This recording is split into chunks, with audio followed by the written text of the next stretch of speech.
council meeting tonight. It's great to see everyone, and welcome to those that are online.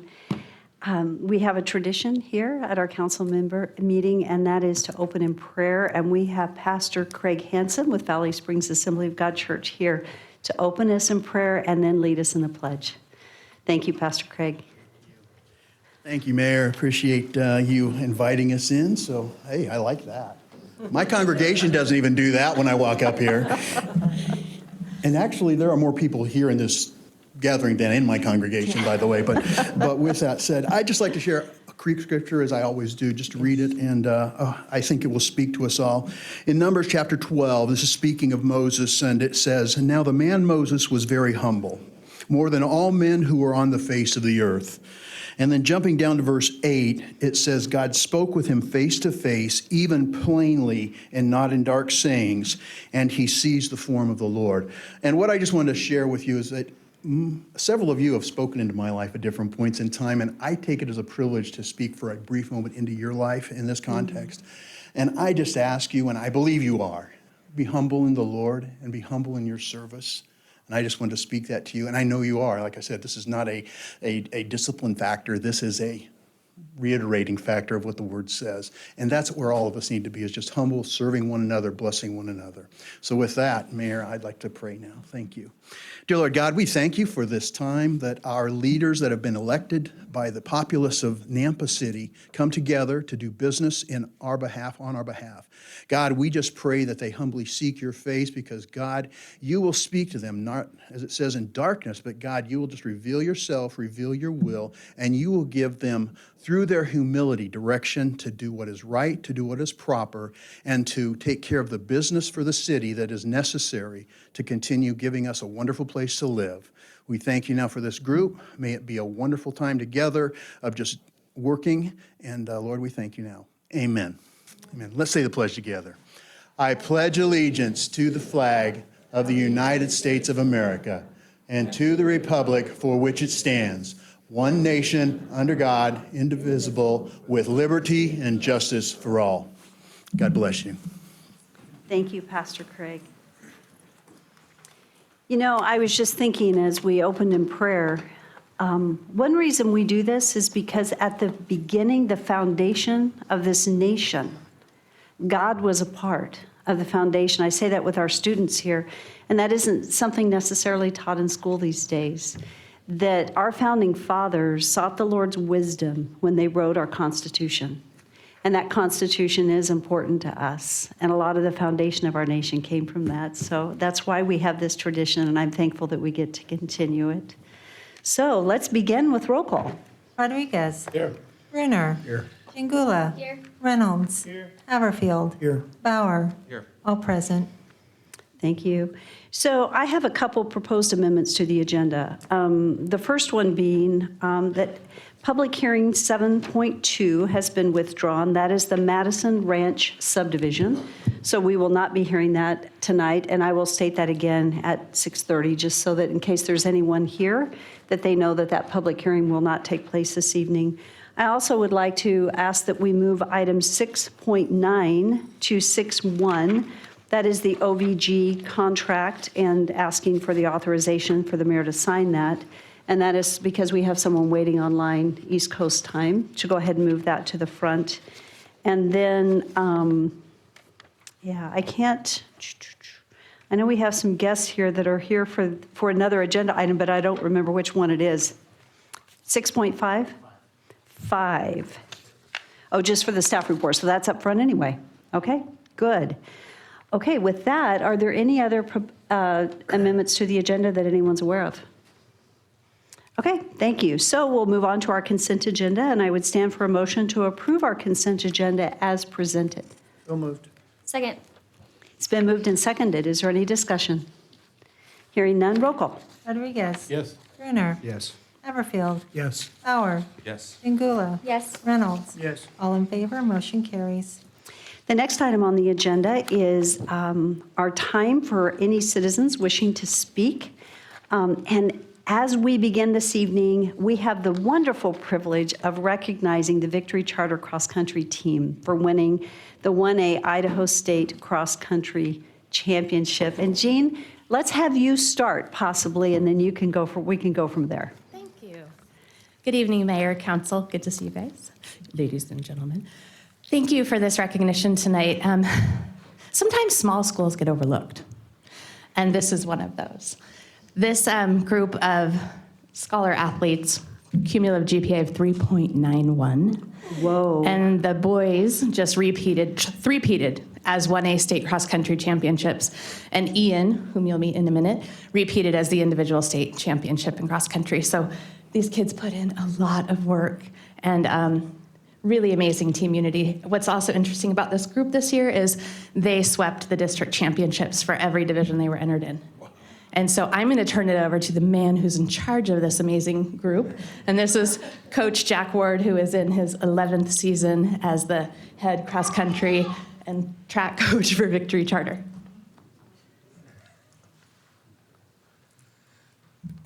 Thank you. Mayor, City Council, thank you very much for this opportunity. Obviously, they work really hard. We've kind of based our whole program on dedication and work and not just out on the field, but we talk about taking care of business. And I tell them it's taking care of business, not just here, but in the classroom, in the community, at home. They know that if they get in trouble at home or in the classroom, they're in trouble with me and the team, because what they do affects, and that's kind of been our balance, our basis for the program since I've been there. And just really proud of everybody here. We have, can I introduce them really quick? Yes. We've got some of our girls here who need recognition. They got 5th this year at state. Kiana Gibbs, Taylor Beamit, KO, Steele. We got hidden over there as Callan. Luke Stockett, Connor Robbins, Caleb Schlurf, Asher Purview, Ian Stockett, and yeah, I've only seen him for 5 years. Benton Bernard. We're missing Cody Luce and Brody Hunt, but three of them have been with me. I've been coaching them since they were 7th graders. So, and that's Ian, Asher, and Connor. So that's really exciting, and that's what's helped our program accomplish the things that they've done. So that's all I've got to say. Thank you again very much for your time and the recognition. Thank you. Well, and the rest of your coaching team, on this sheet, we've got yourself, Jack Ward, Amy Cavan, are you here?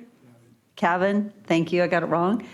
Josh Bernard, there you go, thank you. And Jeff Munchie. Thank you, Jeff. I tell you what, we're so proud of you guys, and I want to thank Councilman Victor Rodriguez for recognizing and bringing this suggestion forward. Did you want to say something? Yes, I do. I want the boys to introduce themselves to us, and if they're seniors, where they're going to school. So just come up to the podium and just address the council. And it's all of you, come up That's and all of stand in you. line. We're going to real quickly have you say your name and what year you are. There you go. And the girls are going to have to, too. Yeah. Okay, guys. Girls, you can get staged. So my name is Ian Stockett. I'll be graduating this year, 2023, and I'm going to NNU. All right. Dad, Mom, good job. And we need some help over there with the cross country, so. I'm Asher Purvu. I'm also a senior, and I'm going to graduate and go to ISU to become a physical therapist. Right on. Good Yeah. for you. Good for you. I'm Connor Robbins, and I'm a senior as well, and I'm undecided. And then you is. I'm Benton Bernard, and I'm a junior. Awesome. I'm Caleb Schlurf, and I'm a freshman. Good for you. Varsity. I'm Luke Stockett, and I'm a junior. I'm Kale Steele, and I'm also a junior. I'm Taylor Beamit, and I'm also a junior. I'm Kiana Gibbs, and I'm a sophomore. You got the broken leg over there. And we've- Let you. Awesome. Well, you know, we usually talk about heroes and mentors, dedicated community members in our community, and the first thing that pops up is police and fire, of course, and then there's medical, and then there's dedicated members in our community. But we rarely ever, I don't think we ever talk about the mentorship, the students that they bring, and what you do for us. And so with grade point average, with being just good people, we look at you, and you know, sometimes we don't bring it out of what we feel, what we think, and that's why you're here. It's whatever you do is being an ambassador to NEMPA, and that's so important. So I just want to say thank you. Thank you for all you do, and of course, your parents. They're the most important. Yes. Thank you, parents. That's all, Mayor. Thank you. Thank you, Victor. And I think on behalf of the entire city council, we're proud of you. So thank you not only for being victorious in your steadfastness, but that GPA, that's impressive. Yeah, good for you. We got to give him a Good standing for you. ovation. That's all there is. Yeah.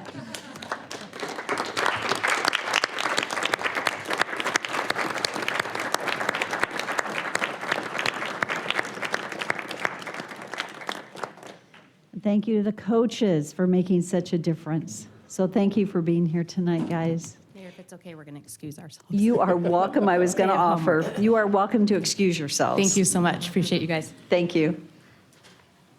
See you, Amy. Thank you, parents, too. Thank you, coaches. You know, every single one of them is taller than I am.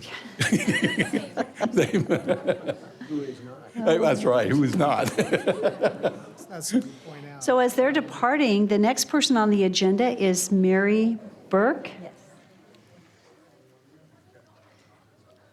And Mary has a couple handouts, and so she said she has 5, so we'll share a couple, and then we'll give them to the clerk. Victor and I we can share the two of it. Oh, okay. Thank you. Thank you, Mayor. What is it? Thank you. Thank you, we'll share.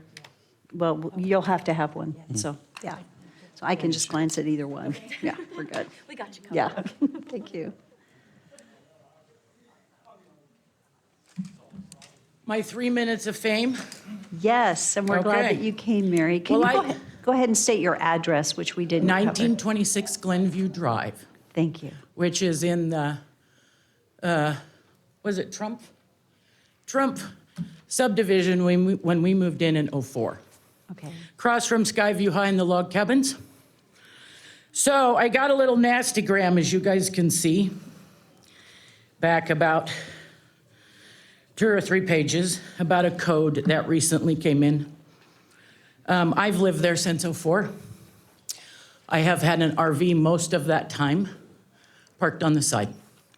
When we moved in there, I called the city and asked them what we needed to do. They said, you can't park in the grass. You have to abide by the assessment of the sidewalk. So we did. I'm just going to flip through the pages. The code is there. The first picture is our house, and as you can see from Google Earth, there is no way to do RV parking. So trees would have to be moved. Most of the subdivision is the same. Then there's a picture of our coach. It's about 15 feet off the sidewalk. So the next page is our trailer that we've had there for years. Never had any questions. But I have a vindictive neighbor who's mad at me right now and filed this complaint. So the pictures just show where different RVs are from aerial, where they don't have RV parking. The new code says that we all should have RV parking. Some of us cannot. We don't have the property. If I was to get RV parking, I would have to take out a 40-foot tree, move my fence back. Janet told me I could put my fence at the front edge of the house, and to do that, that's what I'd have to do. So I'm asking, some of my neighbors that I've talked to that have been here as long as I have said they've told us it doesn't apply because they don't have property. Some of them are in side yards, backed into their shrubs. They cannot, most of them can't make RV parking. So with that said, I'm just asking that Sometimes subdivisions have to be exempt. They don't apply. I think we were in the county when it first started. Different rules apply. We have no CCRs, no HOAs. And so therefore, you know, and they said they can give you a citation. Well, then what happens? Do we get 5 citations? Do all these people have to do the same? You know, it's not feasible. There isn't property to do this. And I think probably back when it was built, they didn't think about that. So I'm just asking that this code not apply to a lot of people in the city. Just coming here tonight, I saw a trailer and a boat. They have nowhere to put them, but they're in the city. So I'm just asking that they review it and understand that we don't have the property to do it and that it shouldn't apply to our subdivision. Mary, Okay. thank you for taking the time to come this evening. And I I'm- realize I don't want to cut you off because you have 20 seconds. That's okay. I think we've said it. Pictures tell the story. I've talked to a lot of people. They're all in the same boat, you know, and none of us are going to move, but we don't have the property to do RV parking, you know, cement pads, to take out a 40-foot tree and use half my backyard. You know, it is what it is. So thank you for listening. Thank you so much. We appreciate you coming. And we absolutely will, someone will be getting back in touch. We talked earlier, so someone will be getting back in touch with you. Thank you. Madam Mayor, our next speaker is Cheryl Higley.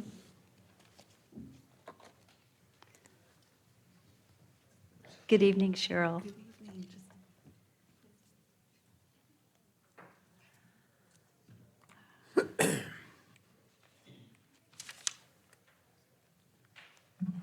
Good evening. I'm Cheryl Higley at 12441 South Abbott Downing Way. And the first thing I want to say is just thank you to all of you. We just are all so grateful for your decision the last time that we were here. And you probably didn't expect to see me so soon, but I didn't get a chance to email you all. I just wanted to come and say that in person. I also do have another topic that I'm here regarding. And Christy, if you can pause my time for a moment. Christy's pulling up my PowerPoint. Thank you.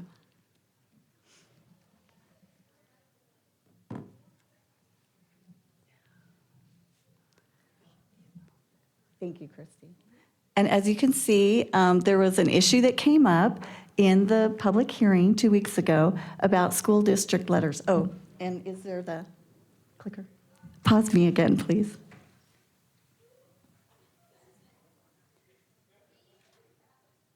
Actually, maybe Christy, we'll keep going, and maybe Christy, you could just forward as asked. She'll forward it for you. That's okay. Christy, you can go ahead and.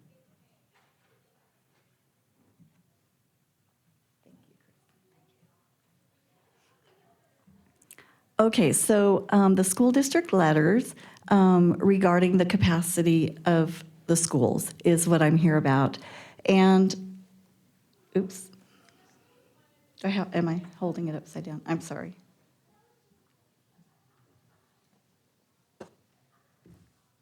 Okay. So as I gave you at the last public hearing, a letter that was in the agenda packet for January 11th regarding Spyglass Ridge, and it said that we do have concerns about capacity at these schools, and that included Lone Star and Nampa High School, and those were 2 schools that applied to Clear Creek as well. The letter that was in the Clear Creek packet said that there were, I thought it would be a little bit bigger, you guys, sorry, that there was plenty of room in the schools. So there's a problem that's identified through this, that the 2 letters are contradictory. Without supporting documentation, we cannot know which is accurate when we do not have the facts. And I know, Madam Mayor, you've said you really want decisions to be made on the facts. The City Council should not have to rely on a subjective judgment made in a letter. Capacity is not subjective. It's quantifiable and therefore verifiable.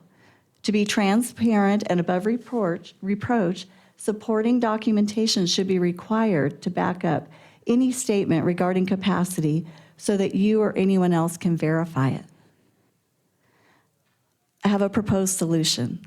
A table such as the one shown below could be completed and would provide supporting documentation for any comments in the letter, showing the school name, the enrollment, the maximum physical capacity, and the percentage of capacity.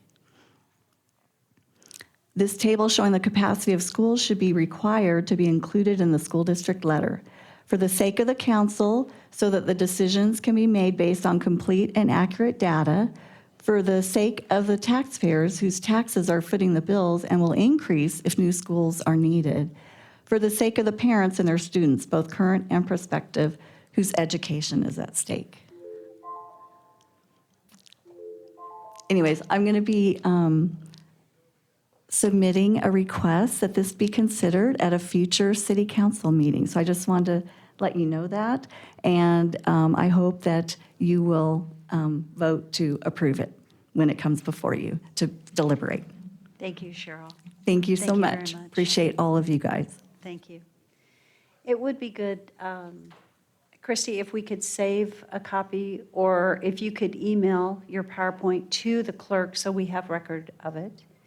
And, okay, so Christy will grab a copy. And then just for clarity's sake, I would like legal, if you could mention this is for the others listening, the guidance regarding taking schools into consideration in a ruling. So a couple points there, Madam Mayor and council members. This is another elected body that has jurisdiction. And it's not something that the city council can force them to provide. They have an opportunity to comment. It would need to be specific in regards to that, but typically just the school district alone isn't the basis for a denial before this body.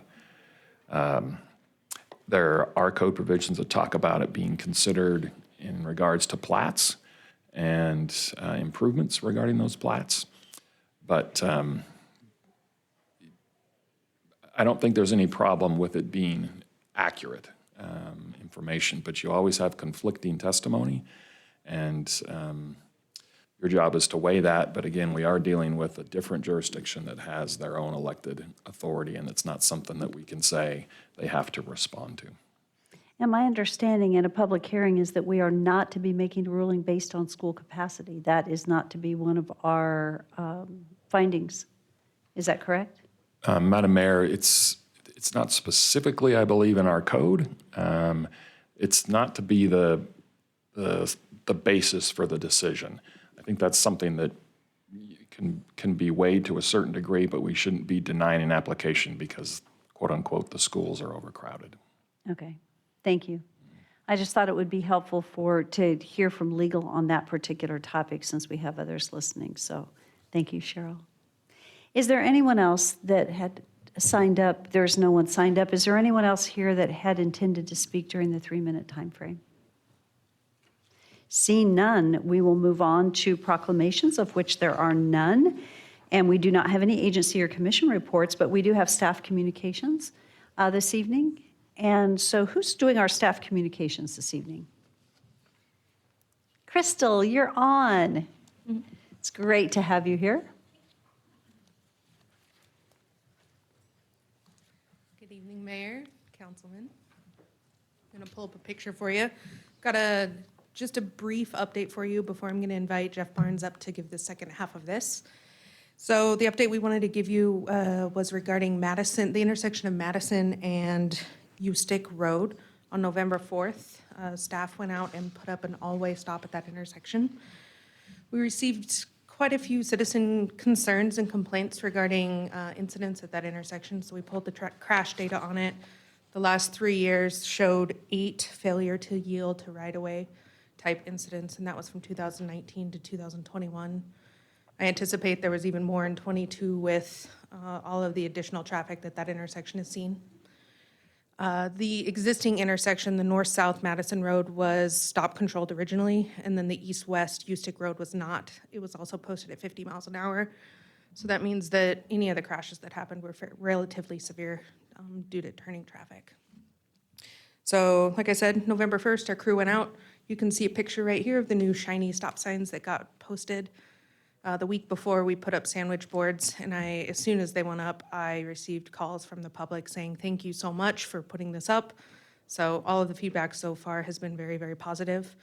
Our streets department also went and reached out to the school just to the north of there. I don't know what school it is, so I apologize, and had them put out a notice to all of their students as well to let them know that it was an all-way stop now instead of just a two-way, and they really, really appreciated that. So all around, really positive communication regarding that. You guys will probably recall in October, we did the same thing to an intersection just a mile to the south of that at Ustick or Madison and Cherry, I apologize. And since we've put that in, we've also received a couple of calls about Linden and Madison, just a mile to the north. So we'll probably look at that one in the future after we get this one installed. And get the traffic, using it as they should. So more to come on that. Any questions before I bring Jeff up? All right, he's going to give an update on the wastewater treatment plant Phase 2 upgrades. Thank you, Crystal. Good evening, Jeff. Good evening, Mayor and City Council.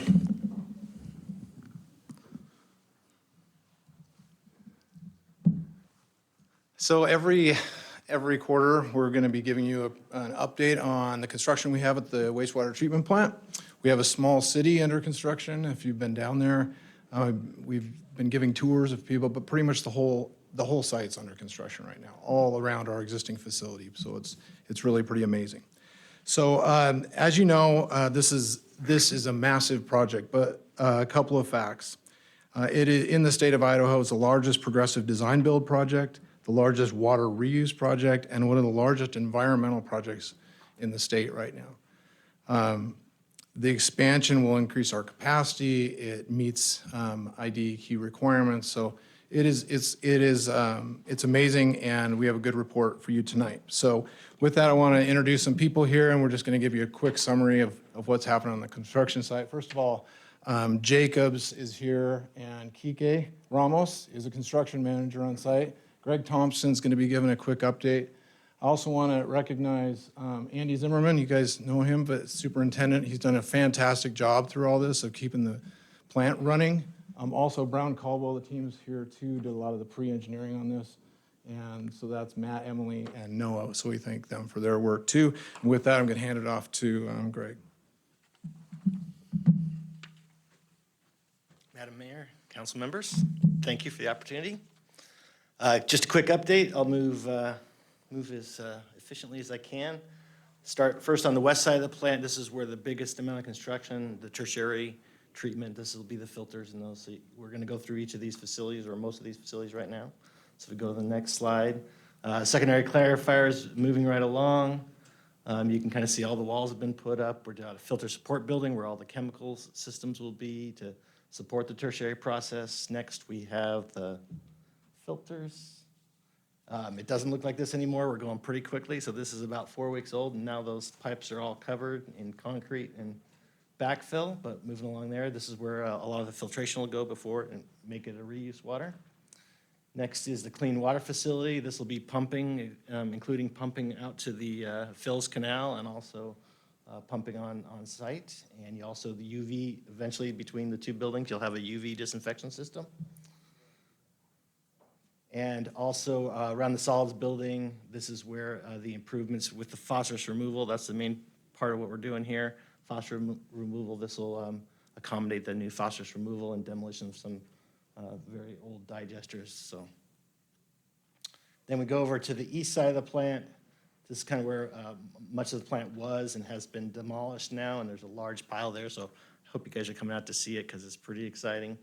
We're building a fourth aeration basin. We'll go, I guess that's what we'll show, and then there's a couple other things here. So even this is quite outdated. It's just a few weeks since we have moved on, but concrete's moving quickly. It is going to slow a little bit down with the cold weather, but we will continue to move. We do have, about 2 more years left to go in construction. We're 1 year into it, and I think just over 40% done. So There's some details. I think you guys have seen those in the report. We like kind of sharing with you the big numbers that are going up. So, yeah, thank you. Thanks, Greg.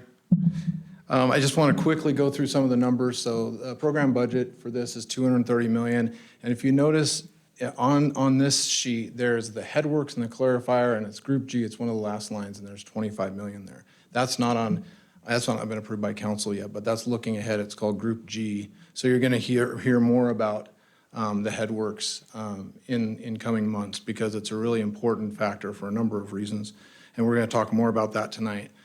Brown and Caldwell has a task order before you tonight. Part of that's the facility plan, and then part of that is their assistance with our program. And a lot of that's to get ready for the $25 million that's up and coming. So program funding, if you know that we still have some contingency in there just in case, but it meets what we have in the budget. Right now, the budget improvements, but I do want to highlight that DEQ loan for $165 million. That is what the funding is. Most of the funding is predicated on that loan, and that also will be coming before you tonight as a rate increase. So this is the same numbers you're going to be looking at later on when we talk about that. There is some risks, I want to say, in the coming months, we're going to be talking about the recycled line. There are some risks with that. It's not bid yet. We haven't worked through the contract. There's been they're rebidding it, so we potentially get a better price.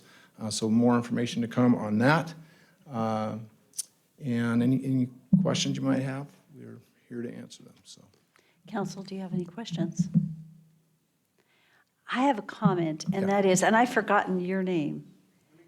Enrique. We met the other day when I toured, and you know what I realized? The experience that's embodied in this gentleman right here is amazing, that is willing to live here during the week, away from your home, to see this project through. And to Jacobs, thank you for the excellence, because you're doing a good job. And I also want to express my appreciation to Brown and Caldwell, but Andy, thank you. Jeff, thank you. To the entire team. You guys are doing a great job. The fact that we are on time and within budget is a big deal. Because we expedited this project, the timing and the way it was managed up front, it allowed us to get just a hair ahead of where we were. And to the Design Review Committee that has been faithfully showing up in the morning with the oversight of this all along the way, it is a collaborative partnership. And that's the way you can achieve excellence and get it done. And I just want to say thank you.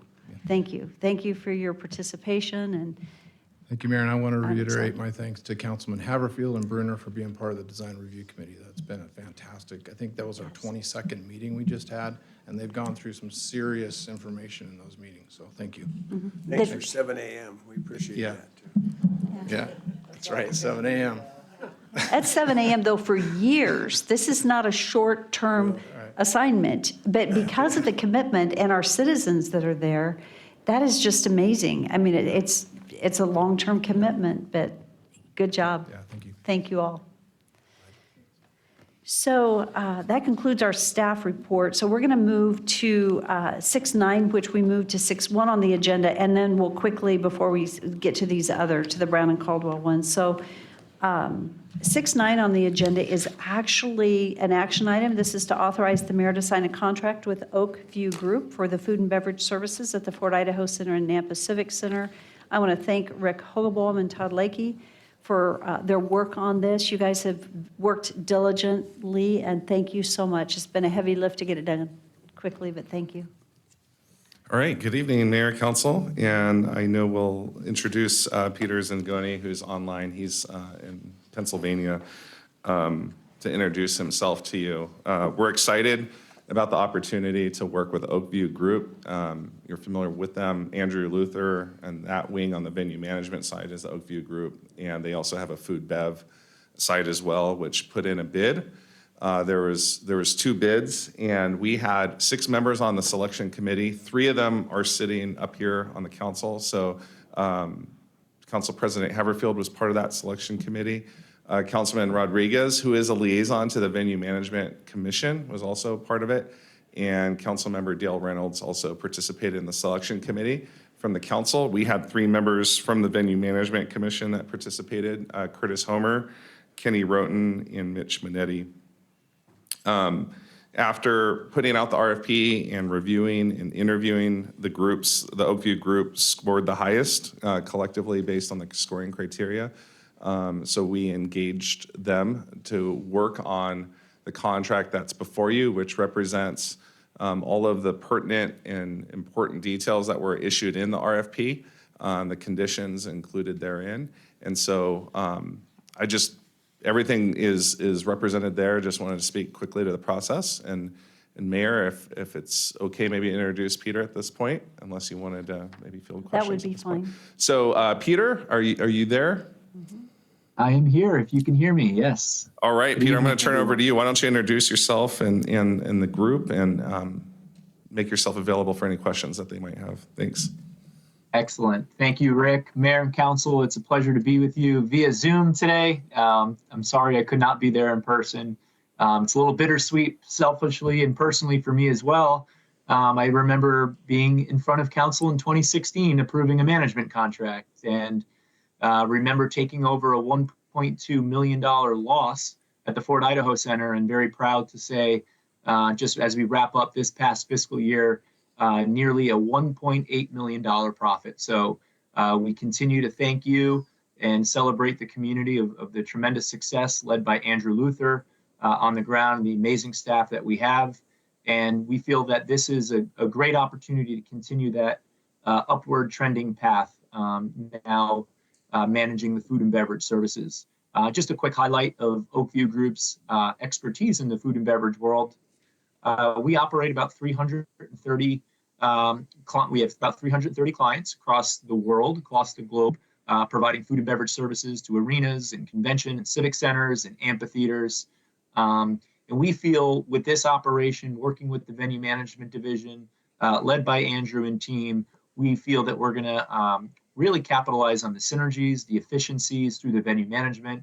We're gonna streamline communication and much more looking at some different ideas that we've had.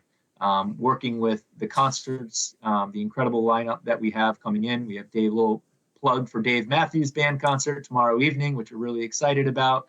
But it's really great. We have about 40 touring acts on stage as we look forward to this next year. So we look forward to investing about $750,000 right out of the gate into improving the efficiencies, the technology across both the Nampa Civic Center, the Fort Idaho Center, both in the horse park, the arena, as well as the amphitheater. We're going to look at developing some really cool and creative menu concepts. We're going to start to implement some new technology, including some grab and goes, and really focusing on local culinary expertise and sourcing locally from our local farmers. So we're really thrilled about the opportunity. We can't wait to get started. It's going to be a quick turnaround. November 18th will be the effective date of this contract, and we will be looking to hit the ground running, and just thrilled for the opportunity and continue to partner with you, Mayor, and council members and the community, which we love to serve and look to continue to engage on this terrific opportunity. Peter, So thank thank you very much, and happy to answer any questions that you may have. Peter, thank you so much for joining us. And just so council knows, we actually told him, don't make the trip. We can do this. And so he didn't need to spend 2 days on, with the distance. So I think, are there any questions right now from the council for Peter? Okay, so we are here tonight to authorize the mayor to sign a contract. This contract has been reviewed, and Todd Lakey has spent quite a bit of time working with their legal.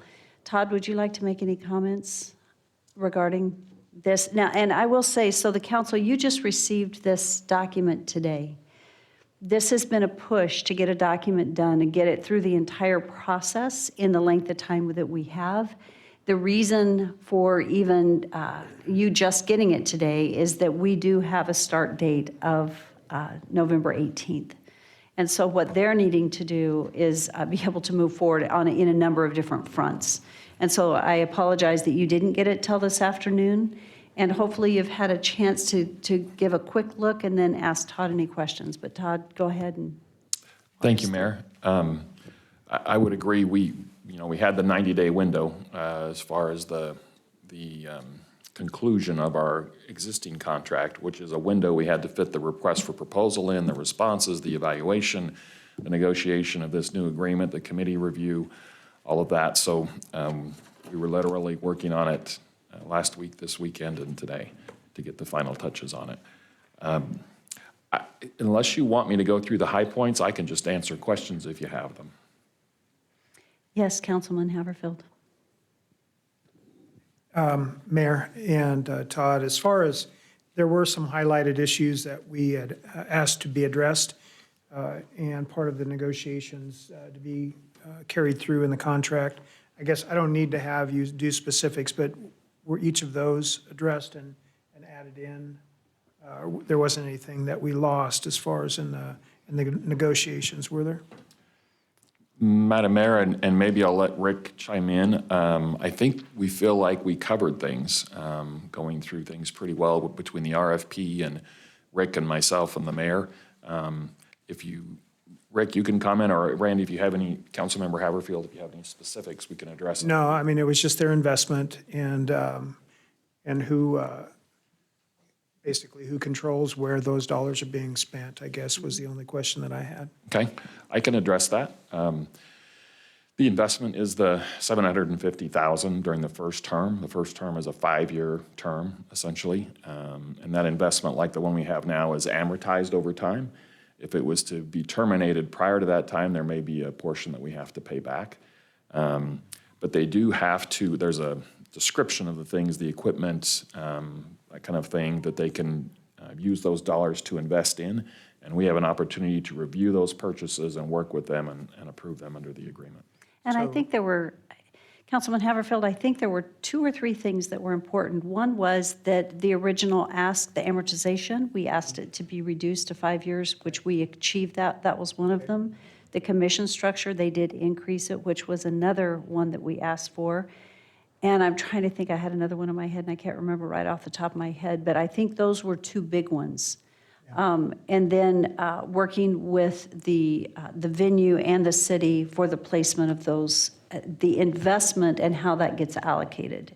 So I guess my question is, who with the city is responsible for that oversight?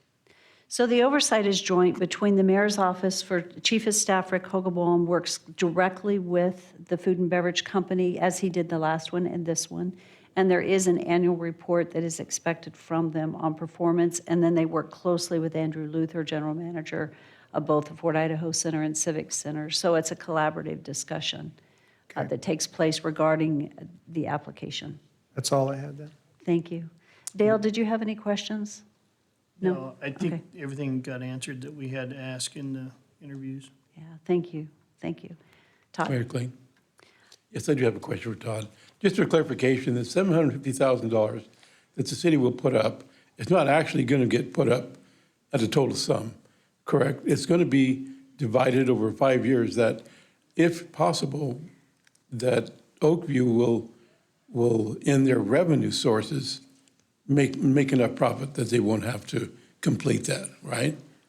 Madam Mayor, let me describe that, I think, and then, so the $750,000 is what OVG will be investing in the facilities. Okay.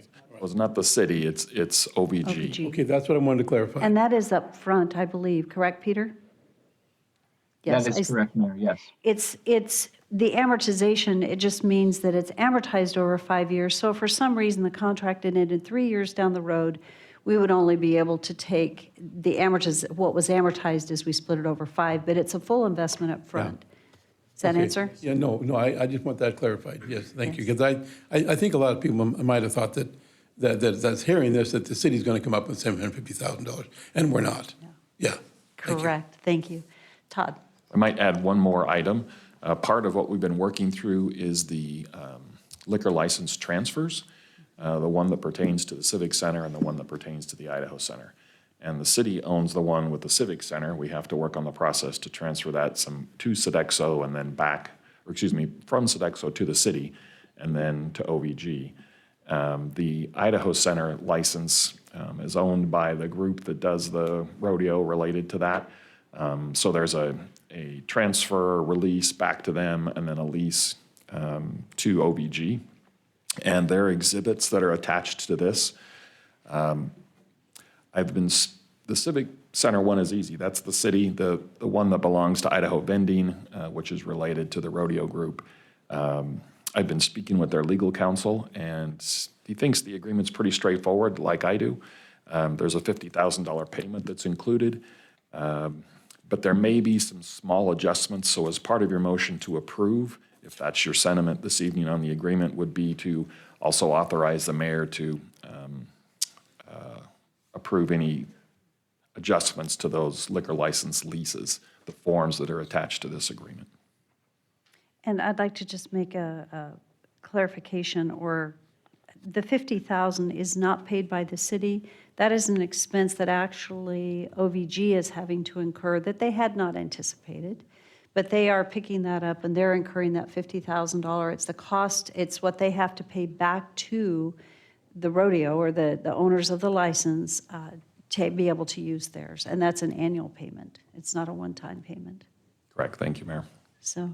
So in the motion, I want to make sure that when we get there, that right now the motion is to authorize the mayor to sign a contract with Oakview Group for the food and beverage services at the Fort Idaho Center and Nampa Civic Center, and any, does that need to be worded? Because we've got these exhibits, which are the licenses. And authorize the mayor to approve any adjustments to those liquor license lease forms.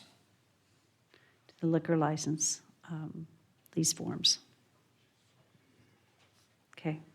Are there any other questions? So move as read, Mayor. I'll second that. It's been moved and seconded to authorize the mayor to sign the contract. Is there any discussion? Seeing none, roll call. Chingula. Yes. Reynolds. Yes. Hammerfield. Yes. Bauer. Yes. Rodriguez. Yes. Brunner. Yes. All in favor, motion carries.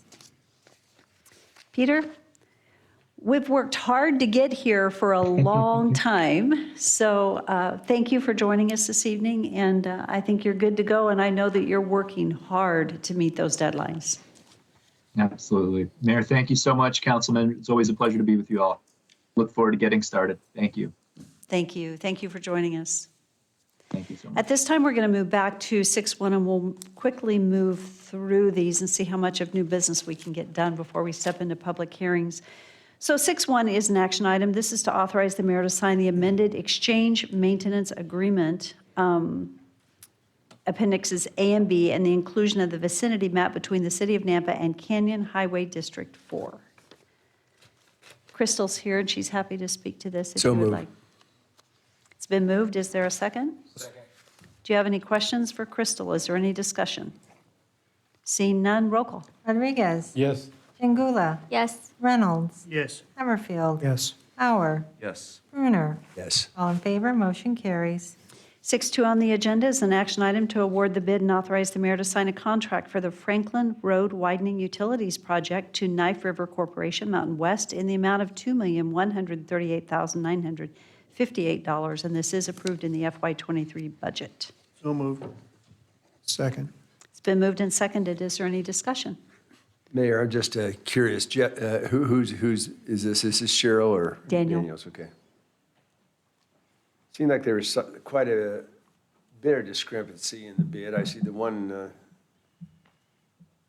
am I on this one or am I on the right one? I know there's one that was one was even close to $1 million difference. Mayor, Councilman Brunner, there was a significant difference between the bidders from 3.9 million down to the 2.1. We received what we felt was a very good bid from Knife River. They are also the contractor on the Highway 16 project. Right. And so there are definite benefits to them to not have to deal with another contractor out there, and therefore that's part of why we think we got such a good bid. Why from they them. bid low on it. I'm just curious because, I mean, 3 point, that's a big difference. Yep. So, all right. Thanks for the explanation. Appreciate it. Thank you, Daniel. Good question. Is there any further discussion? Seeing none, roll call. Rodriguez. Yes. Brunner. Yes. Chingula. Yes. Bauer. Yes. Haverfield. Yes. Reynolds. All in favor, motion carries. Item 6.3 is an action item. This is to authorize the mayor and the Public Works Director to sign the task order with Brown and Caldwell for the Nampa Wastewater FY23 Program Technical Support and Facility Master Plan Update in the amount of $414,608. Time and materials not to exceed. It has been reviewed and approved by legal. No one's going to motion tonight? So moved. Second. It's been moved and seconded. Is there any discussion? I have a question, Mayor. Yes. For Jeff? Yes, Jeff. Okay, Jeff. You thought you were going to sit down, didn't you?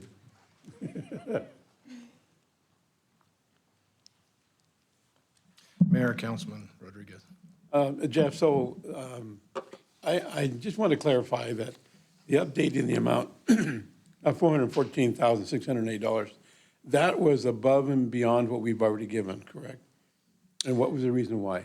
Correct. In the write-up, we came to council Councilman, we came to council this summer, and the contract that they had from FY20 for phase one of the project, they were approximately 400,000 under budget. What we did this summer is we just rolled that 400,000 into an on-call contract for the next 3 years of construction. So it averages out to about 130,000 a year. We don't have to spend it. We request if we have a need from them, if we have technical assistance that we can't handle with our own staff, that was a different contract. And that was for the existing project we have going on. This task order is for what we need now moving forward. Okay, so this is basically the rollover from last year, so it's not going to increase the budget. Excuse me, Councilman, that contract that we brought to you in July was that rollover from that. This is a new contract. A new contract. And my understanding is that the FY23 program is technical support, but it also includes the facility master plan. And the facility master plan is required, I'm going to say required, if that's the correct word, every 5 years. But it's something we want to do to be in compliance because it's a DEQ. Am I correct on that? Correct. It's needed for our permit. It's needed for a number of reasons. But the facility plan, we lump this with the assistance for our program support. I have a quick PowerPoint if that would help. I don't want to get into it for time, but we separated it out into program, assistance, and then that facility master plan, which is an update. And that update, we need that in order to move forward. We talked about the headworks, we talked about clarifier number 1, all that has to happen. And I have. Jeff, does your PowerPoint have information that is different than was in the packet? Yes. But Okay, and in the future, we would prefer that not be the case because we want everything in the packet that we're voting on so that we have a chance to review it before we get here. But if we need to pause and go there, we will. Mayor, I think I have another question because of just that point there. Okay. If I could. Go ahead and This- tee it up while This $414,608, is that coming from the increase for sewer that it's going to come later on in council? Yeah, that's part of our annual, Councilman, that's part of our annual program costs. And that comes from our rates, and we have that budgeted now and into the future. So it's not coming out of the capital plan for the wastewater treatment facility plan, it's coming out of the annual operating costs for the. Correct. For the And that's- wastewater treatment plan. And that's why you need the increase? Yeah, it's so. Yes and In no. the past, we have had Brown and Caldwell has managed our program since 2014. And every year they've ran it. A year and a half ago, we hired in-house staff, Shannon Johnson's group, to do that. And their team is about $370,000 a year. That team has saved the city approximately $400,000 to $600,000. And so Brown and Caldwell's contract this year is substantially lower than what it's been in years past. They've averaged about 1.1 million, not just for program management, a number of things. They've got our whole project off the ground. But this is ongoing support for our staff to do program management planning as we move forward. Okay, thank you. So what is the will of the council? Would you like to see the PowerPoint? No? I would like you to provide it to everyone, yes. and then also put it in the packet, the council packet. So if you could send it to everyone, that would be great. And Mayor, just a quick compliment to number one, to Brown and Caldwell for your willingness to, in-house, you know me, and Matt, you guys know my love and hate for consultants. But you guys have done a great job, and but anytime we can get in-house and for the future, I think, and you're nodding your head, so thank you. Appreciate that.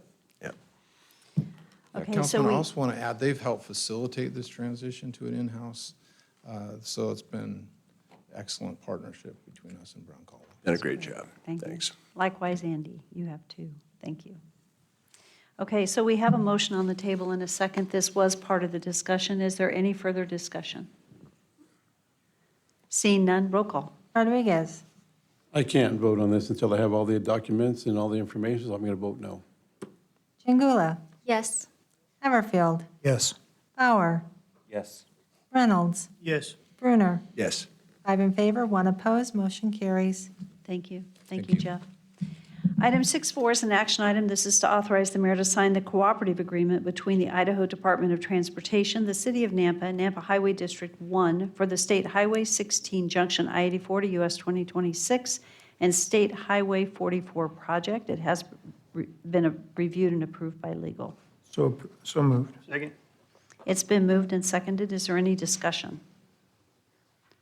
Seeing none, roll call. Rodriguez? Yes? Brunner? Yes. Chingula? Yes. Bauer? Yes. Reynolds? Yes. Everfield? Yes. All in favor, motion carries. Item 6.5 is an action item. This is to authorize the mayor to sign the TDS easement agreement for a node cabinet to be located at West Roosevelt Park, and also authorize the staff to collect a one-time lease fee of $4,000 for the 500-square-foot easement. This has been reviewed and approved by legal. So moved. Second? It's been moved and seconded. Is there any discussion? Roll call. Rodriguez? Yes? Brunner? Yes. Chingula? Yes. Bauer? Yes. Reynolds? Yes. Everfield? Yes. All in favor, motion carries. Item 6.6 is an action item to authorize the mayor to sign the cooperative agreement between Valley Regional Transit and the City of Nampa for public transportation financial contribution in the amount of $378,000. This is the dollar amount that was approved in the budget, and it was reviewed and approved by legal. So moved. Second? It's been moved and seconded. Is there any discussion? Mayor, I'm voting in favor of this. You know, I have some challenges with are we gonna, with the timeline I realized did not allow us to review competitors, or that, is that the plan, though, that we will at least look and see what's out there? Yes, Mark Stour is here, and Mark is, yeah, I greatly appreciate Mark's serving as the liaison from the city with Valley Regional Transit. And as you know, Mark, maybe you were going to say this, Valley Regional Transit is experiencing a change in their leadership with Kelly retiring. And so we've got a new executive director, and the process is in place. And that decision should be made by the end of December. And so it'll be interesting. I think we need to talk a little bit about where we are with that process with VRT and the new vision, the vision that comes in with the new director. But go ahead, Mark. Yeah, that is correct. Mayor and members of the City Council, I'm Mark Stour, Director of Strategic Initiatives. We're already in talks with VRT. Kelly will be exiting at the end of the year with a replacement in the beginning of January. So that will be interesting to see what they bring to the table. We're starting to talk about fiscal year 2024 and what VRT could provide to the city and what those costs would include. We started those talks. We're going to be meeting again in 2 weeks.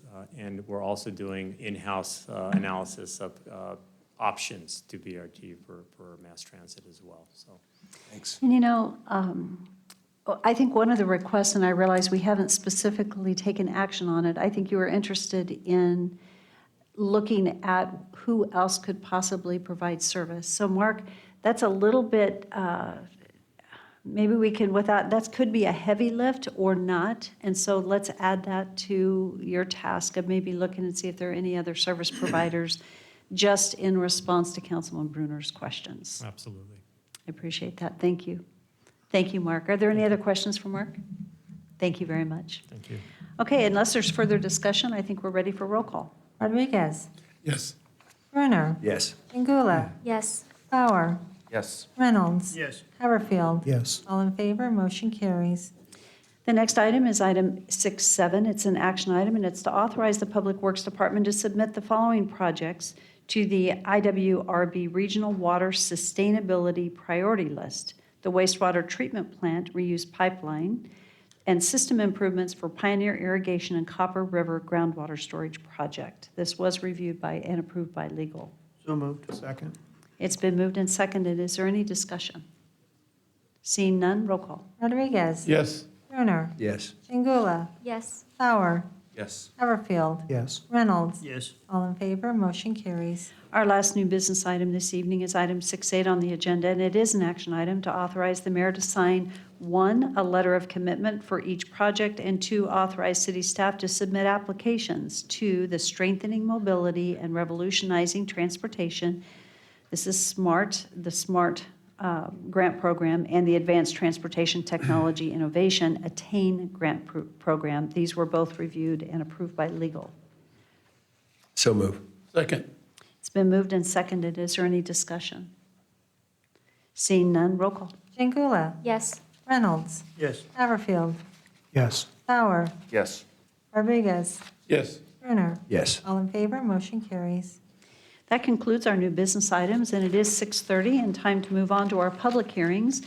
As we get started, I'll just go in order. 7.1, public hearing. The applicant has withdrawn this project, and this was, anyway, so item 7.1 is not going to be heard this evening at all, and the applicant has withdrawn the project, and no action will be taken. The second item, as mentioned at 5:30, is item 7.2. This is the Madison Ranch Estates subdivision, and the applicant has also withdrawn this project. So this project will not be heard, and this item has been withdrawn. I don't see anyone here for that particular item this evening. Hopefully everyone got that message. So then we are ready for public hearing 7.3. So if I read this whole thing, this is a pretty long one. I do want to say as we get ready, this is a zoning text amendment request to change portions of Nampa City Code in Title II, Chapter 8, Planning and Zoning. Todd, do I need to go down through all of this? Mayor, Say no. yes. Wait a minute. If I said yes, that's not saying no. Mayor, no. I think if you just read those first couple, that it's changes to Title II, Chapter 8, and then I think the rest are in Chapter 10. 10, Planning and Zoning. They are in Chapter 10. Or Title 10. Okay, Title 10. With the exception that we will, the staff is requesting the continuance of the amendment of Title 10, Chapter 34, Design Review portion. That piece we are not going to hear this evening. And so amendment to Title 10, Chapter 34, Design Review, which is dealing with industrial zones, that will be heard and will be continued to November 21st. And I would stand for a motion to approve the continuance of Amendment Title 10, Chapter 34, Design Review portion to the November 21. So move. Again. It's been moved and seconded. Is there any discussion? Hearing none, roll call. Chingula? Yes. Reynolds? Yes. Haverfield? Yes. Bauer? Rodriguez? Yes. Brunner? Yes. All in favor, motion carries. Thank you. So at this time, we're ready for Christy Watkins to give us the staff report on the continuing items to be considered this evening in public hearing. Thank you, Christy. Thank you, Mayor and Council. Christy Watkins, Principal Planner for the City of Nampa. All of this, of course, was in a link because it was very big.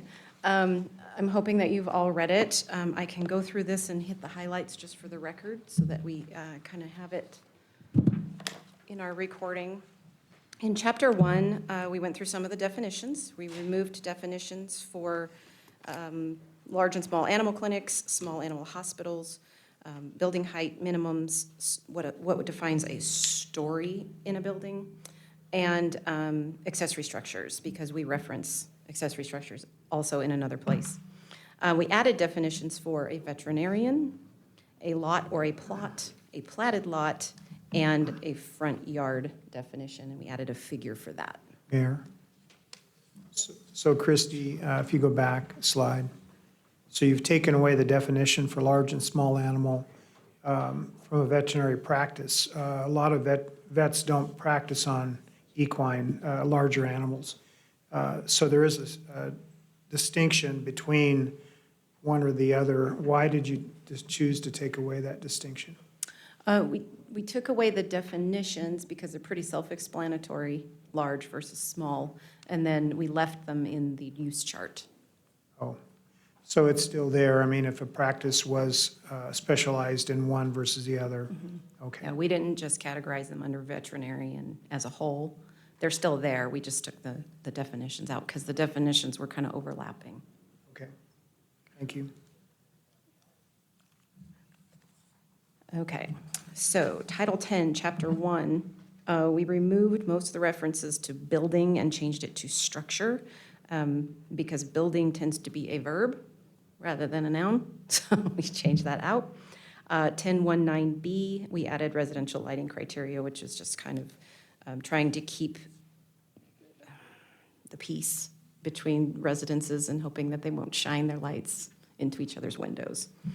Title 10, Chapter 2, we removed all of the annexation categories in our code, and now we just reference the annexation categories that are listed out in state code.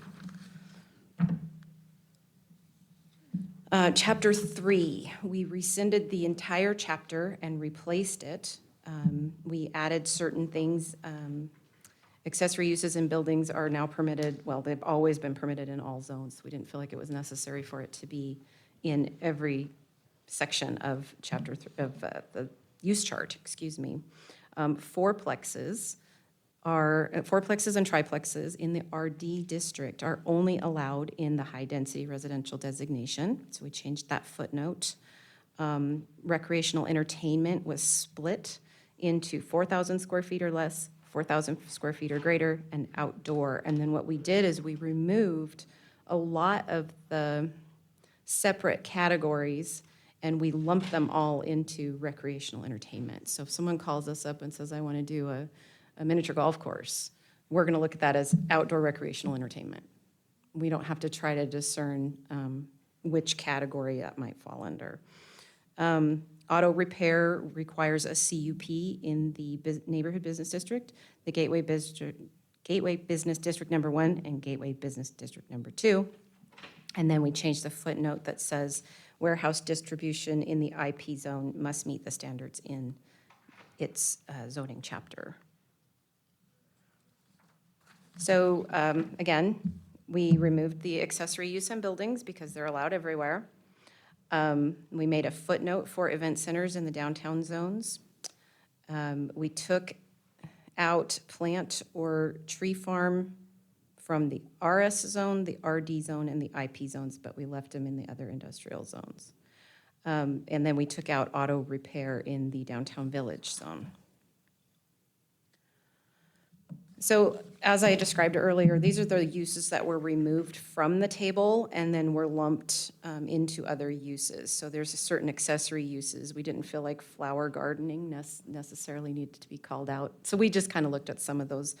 And we can go over those if you'd like to. If you have any questions about any of them, why they were removed, I'm happy to answer those questions, but there's quite an extensive list of them. And then for the IL zone, we removed from the IL zone as either being permitted or conditional use permits, a botanical garden, equestrian facility, golf course or country club, library, cold storage, riding stables, sports arenas, carnivals, dairy products processing, and meat and poultry processing. And we changed permitted or conditional. Okay, so all of those now are only allowed in the heavy industrial zones. Uses changed to conditional use in the IL zone were restaurants with or without drive-ins. And then we removed uses from the IP zone, kind of along that same line: lumberyard, cemetery, outdoor storage, dairy products processing, and meat poultry processing, and sports arenas, again, to be in different industrial zones. And then uses added as permitted in an IP zone so that we can start to encourage some of those plaza and campus type developments. Apparel, repair and alteration, credit unions and banks, car washes, hotels, motels, and medical and dental related services. And then the GB1 zone, we removed newspaper printing, storage space, and mobile home and manufactured home and RV sales. And from the IH zone, we removed restaurants with and without drive-throughs. Where did it go? That was weird. Okay. And then in Chapter 4, the Gateway Business Zone, we added back the berming requirements for frontage landscaping because we are, as we move into this conversation about design review for these types of corridor businesses and developments, we thought it was necessary to kind of keep that gateway business and have enhanced landscape requirements for that. So we put those back in. As you may remember, they'd been in there for quite some time and they were removed a couple of years ago and now they're back. So in Chapter 8, 10, 11, 12, and 13, we added a figure to illustrate accessory structure locations. We added a figure to show what a front yard setback should look like. And we also added verbiage for future known right-of-way because we have run into an issue where, for instance, Karcher Road is widening. We know it's widening. We don't know when it's widening. But we have some businesses that want to do some site improvements. And so to be able to have a good landscape buffer, where they're required to have a landscape buffer, we need to know what that future right-of-way looks like so that we're not coming in and carving out 15 feet of their brand-new landscape buffer. So we've added in that language in all of these chapters as future known right-of-way or as determined by the city engineer. And then we've also added in some language regarding lot splits and property boundary adjustments because we now have a process for reviewing those. And then in the RD zone, we did change some language in there as has been the common theme that has come back from you all. We have changed the RD zone to show that if it is in the medium density residential designation on the future land use map, it can have single family or 2-unit attached. If it's in the high density residential designation, it can have 3 and 4-unit attached in that zone. So if they come to us in the MDR designation and say, I want RD and I want 4plexes, that's not gonna work anymore. So just so you guys are aware, we'll probably have some projects that'll come forward and we'll reiterate that to you. And then in the RD, RML, and RMH zones, we also added some language that talks about common drive aisles. So in a case where a property line is in the drive aisle of a development or in the right-of-way, the front yard setback for that structure shall be measured from the back of the sidewalk or 5 feet from the back of the curb if no sidewalk exists. And what that does is it gives us enough room to have a driveway and have a vehicle completely parked within that driveway and not over the sidewalk or out into a drive aisle. So in the IP zone, we defined the plaza and campus setting language. We talked a little bit about providing some landscaped open space and outlined some landscaping requirements that are maybe over and above our Chapter 33 requirements. And then we are also going to add in a reference to Chapter 34 so that once that is approved or accepted, we'll be able to point people in the right direction. So IL and IH, again, future known right-of-way, and then Chapter 34 references. Those ones were pretty simple. In Chapter 21, we pulled out the definition for small, medium, and large animals, and we just put them in a table so that it was easier for people to reference. In Chapter 22, we put in some figures that show RV parking guidelines and how that will work on a given piece of property. Of course, it probably doesn't apply to every scenario, but hopefully we can at least be able to show it graphically to people. Chapter 24 variances. We added a section in here about rebuild letters, and Todd has taken a look at that just to make sure that we're covering everything that we need to legally to be able to provide people with rebuild letters so they can get the financing that they need. In Chapter 25, we talk about revoking conditional use permits, so they have to meet all of their conditions of approval. If not, we will investigate those conditions of approval and see if it needs to be revoked or if it can continue. And then in the PUD and subdivision chapters, we are changing all of the references to townhomes to townhouses. And we are requiring a registered licensed landscape architect to do their landscape designs. And we are allowing for increased lot sizes where lots need to be compatible with larger lots on their perimeter. You'd mentioned the townhouses to or townhomes to townhouses. Are you specifically stating that the separation between units will be actual property lines? Correct. Okay. Yes, and townhomes will be more in reference to a style of design on a multifamily building. Okay. Townhouses will be individually owned. Thank you. Sorry, that's defined. Yes, that's defined in that chapter, and I believe we've also defined it in Chapter 1 already. Thank you. So we also had a little bit of change of language, in the impact area. The joint agreement between Canyon County and the city, the title of it changed, so we just changed it in the chapter. Pretty simple. So here are your potential motions. This one you've already taken care of because you've continued Chapter 34 to the next meeting. And then this is the motion to adopt these code changes without Chapter 34. And I will stand for any questions. So thank you for leaving this up just for now as we step into a public hearing. Before we step into public hearing, are there any questions for Christie? Councilman Brunner? No, President can start. Councilman Haverfield? This is an action item, so as we take action tonight, assurances to those that might be in the audience or online listening, anything that's already in the queue as far as the review and approval process, they are not bound by these changes. Correct. All right, thank you. Yes. Thank you. Councilman Brunner? Mayor, just enlighten me. What mainly incentivized? This is a thorough, review. So taking the time to do this, what was the main, was the mayor the one who incentivized you, or who mainly? Brunner. We Okay. did a very lengthy rewrite of Title 10 last spring. And we adopted those codes in October and then in May. And then we continue to just clarify some things that as we put them to paper are confusing. So this is fluid. This is not necessarily the end. No. It's never the end. And I think, wouldn't you say, Christie, what happens actually here at the bench, right? They're listening as we're. Well, I appreciate that. You can tell, right? I was Right, giving you because- full credit, Mayor. but- No, we have a great team, and I appreciate the fact that in a public hearing, our planning and zoning team is listening.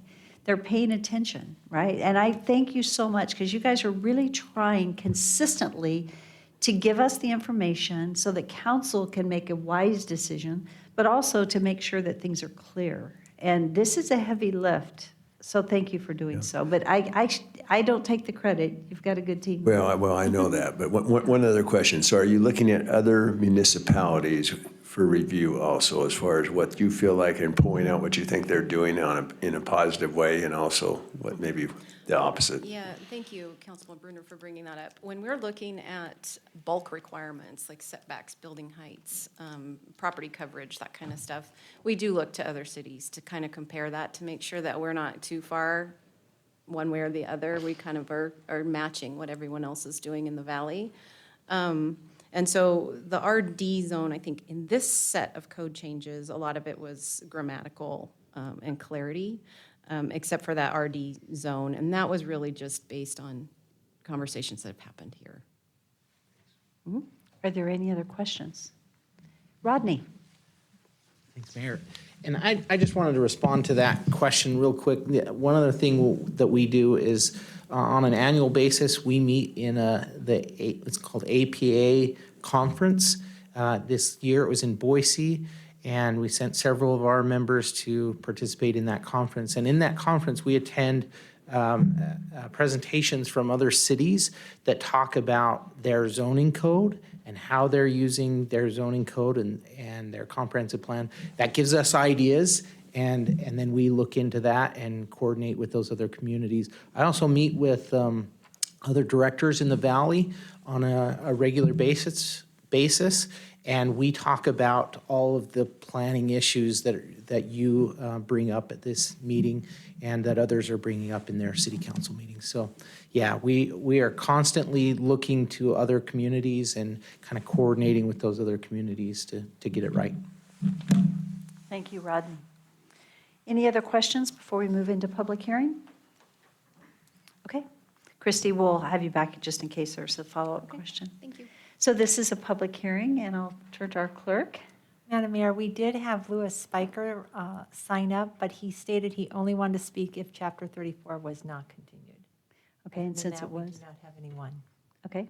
So we don't have anyone else signed up to testify this evening. Is there anyone here that would like to testify or had intended to and did not get signed up?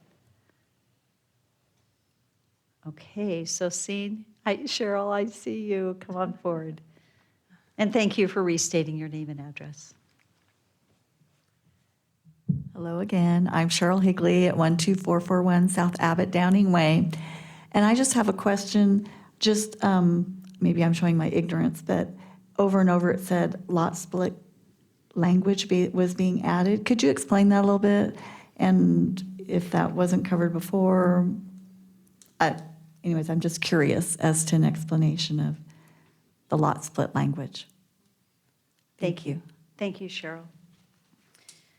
All right, is there anyone else that had intended to testify that did not get signed up? Okay, seeing no one. Christy, go ahead and come forward, and I'll let you answer that question, and then we'll provide opportunity for council to ask any follow-up questions. Okay. Thank you, Mayor and Council. So lot split property boundary adjustments, we just defined it. If an original parcel is large enough to split or subdivide, the new parcels for development shall be arranged in such a way that the lot sizes and dwelling units will comply with the density requirements in code.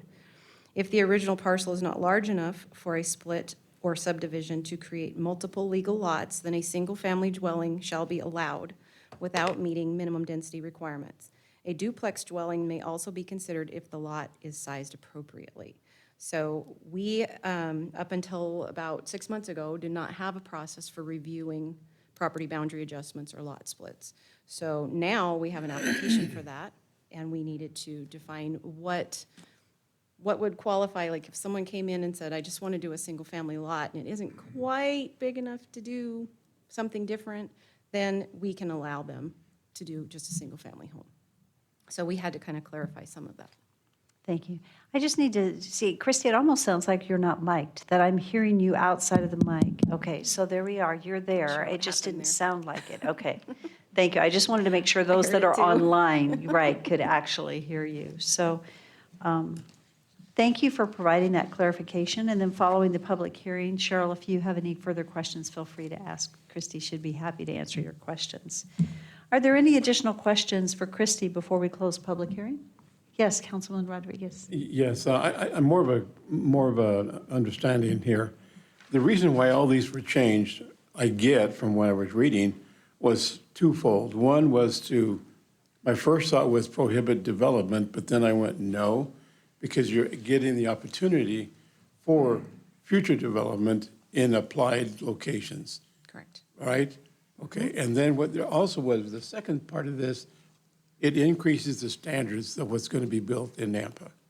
So I want to make sure that diligence that we've already covered is what this is all about. That is correct. Thank you. That's a great summary. Okay, good. Thank you. Thank you, Councilman That was Rodriguez. amazing, I just came up with that. Good job. Thank you. It's a compliment, too, coming Yes. from Christy right Yes, there. thank you. Yes. Okay, if there are no further questions, at this time, I'd stand for a motion to close public hearing. So moved. Second. All in favor? Aye. Okay, council discussion. What is the will of the council?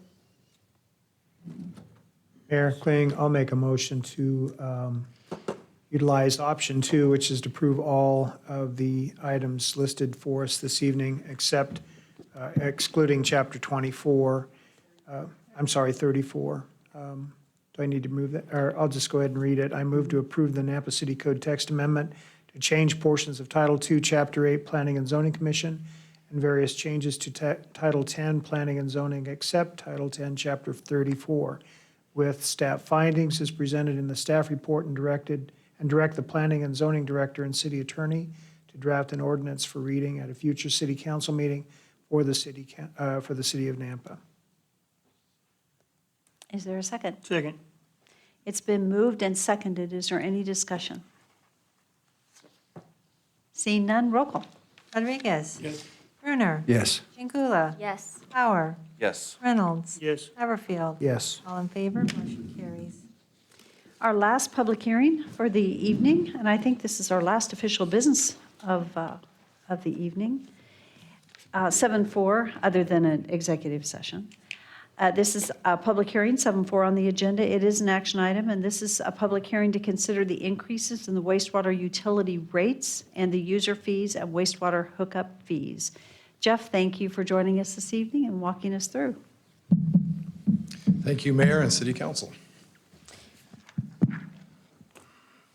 So this is in your packet, this PowerPoint. I'm not going to go through all of it. I'm going to highlight certain sections. If you would like me to stop, let me know. Thank you, Jeff. I also want to say that we have met with the Board of Appraisers, who do a really good job combing through figures and being fair with the data.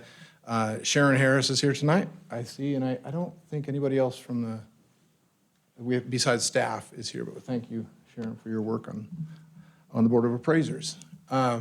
With that, the beginning of this, I just want to say, in summary, we're proposing an increase to the wastewater rate increase of 16.75%.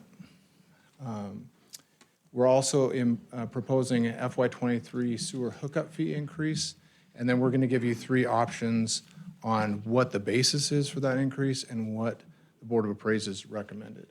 And then we are not doing an FY23 water rate increase.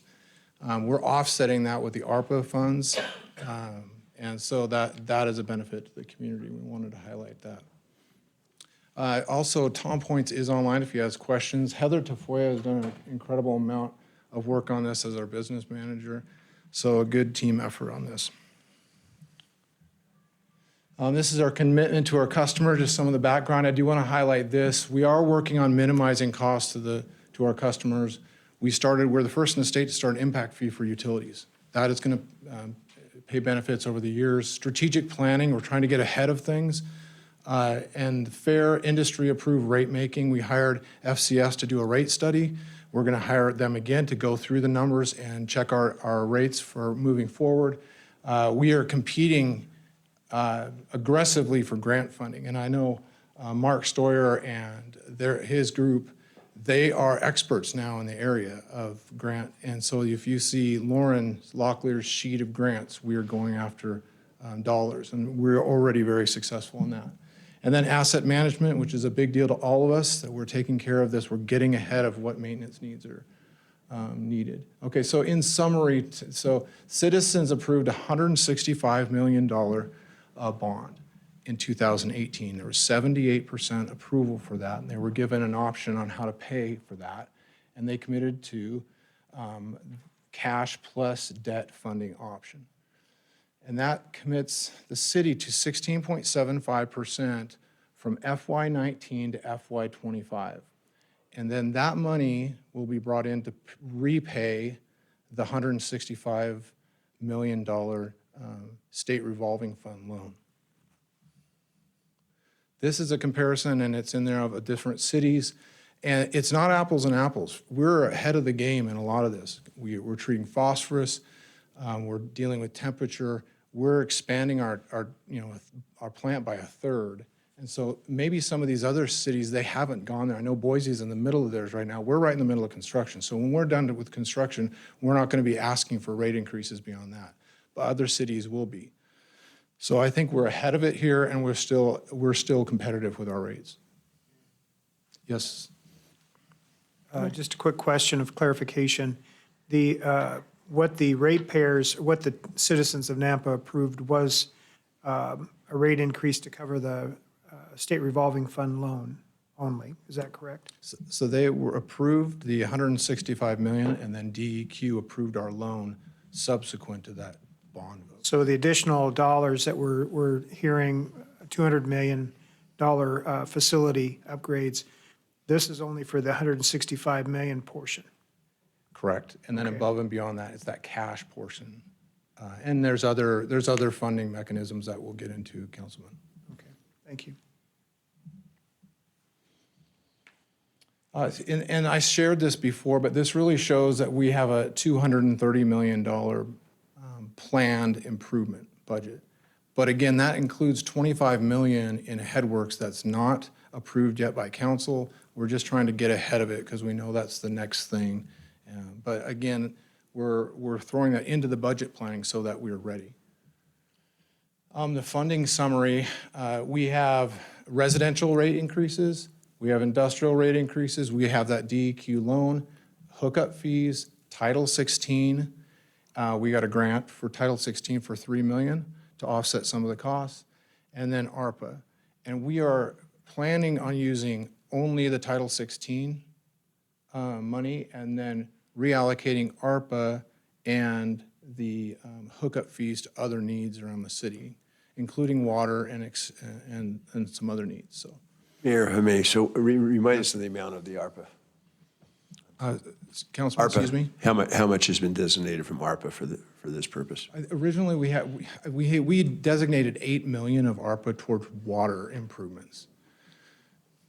And so that money could be going to the wastewater part of it, but we designated all to wastewater, All to water? Yes. Okay. Not all of our, No, do you want to chime in on I that? realize 8 million was not total water. So this is wastewater. Right. And he's talking water, so. Okay. So I think what we heard Jeff say was the ARPA dollars actually are being, would it be fair to say reallocated? Yes. That's the way you termed it, to some water. It's freeing up dollars. I'll let you explain it. So we are reallocating those ARPA dollars to needed improvements in water. Mayor? Yes? So was the ARPA dollars available for water, or was it only available for wastewater? Some of that could have been available for wastewater also. Okay. And we kept it kind of as a contingency that we didn't include it in here. We could talk about that. Mayor, may I make a comment? Yes. I've met with Jeff and with Tom, and we've looked at the designated uses of ARPA monies within all of the areas of the public utilities. I think it's appropriate to come back in the not too distant future and review how ARPA monies are being proposed to be spent. They are still staying within the same basic structure you agreed on prior, but certain projects shifted around within the public utilities area to make it, and I agree with this shift here because you've got this great 1.68% loan from DEQ to pay for most of it. We've got the rate increase already built in to pay for it. So if you can move these monies into water that doesn't have that degree of funding, it probably makes sense to do that. But I think we should come back later and go through the entire presentation again. And for the clarity that the ARPA funds can only be used for renewal and replacement, they cannot be used for growth. And so they will not be put towards anything that is growth related. It's just to repair aging infrastructure. And we have plenty of it. You've seen this tonight. We went through that presentation. This is the work that's going on. So the SMART grant, I mentioned that. There's a $3 million that's been awarded, and we're finaling up that. Utility impact fees and ARPA we talked about. Group G, Headworks, you're going to hear a lot more about that. I will explain more on why that's so important, including odor control, efficiency, and cost reductions at the plant. And then also, you haven't heard a lot from Public Works about this, but you will, and that's emerging constituents and our water quality. One of which is called PFAS, PFAS, and that's some of those costs are going to be up and coming. So we want to plan for those. We don't know if that is or is not. There's no requirements yet, There's only health advisories on those type of things, but that's the type of kind of contingencies we need to be aware of as we move forward. This is the fund projection, and Heather does a good job. We're tracking fund balance with our expenditures.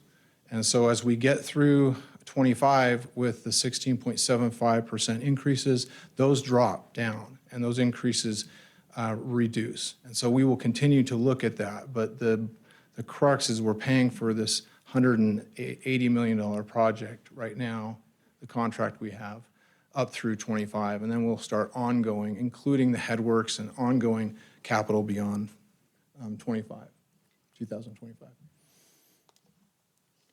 So with hookup fees, so that is the increases on the wastewater rates. And FCS has helped us with that. We've reviewed that, and again, that was through that was through in-house discussions and then the Board of Appraisers. This is the second resolution is a wastewater hookup fee proposal. And what we did is we included 3 options on the increase. The first is basing on Engineering News Record of 4.9%. The second was PPI West, the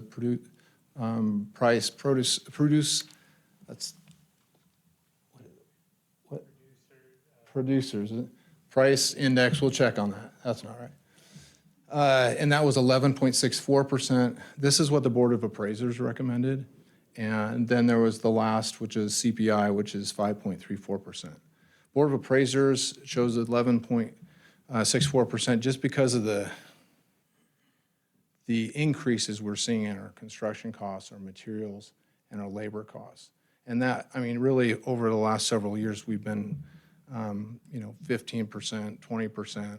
And so with that, that's where we landed. And so the two decisions tonight is the rate increase and also the hookup increase.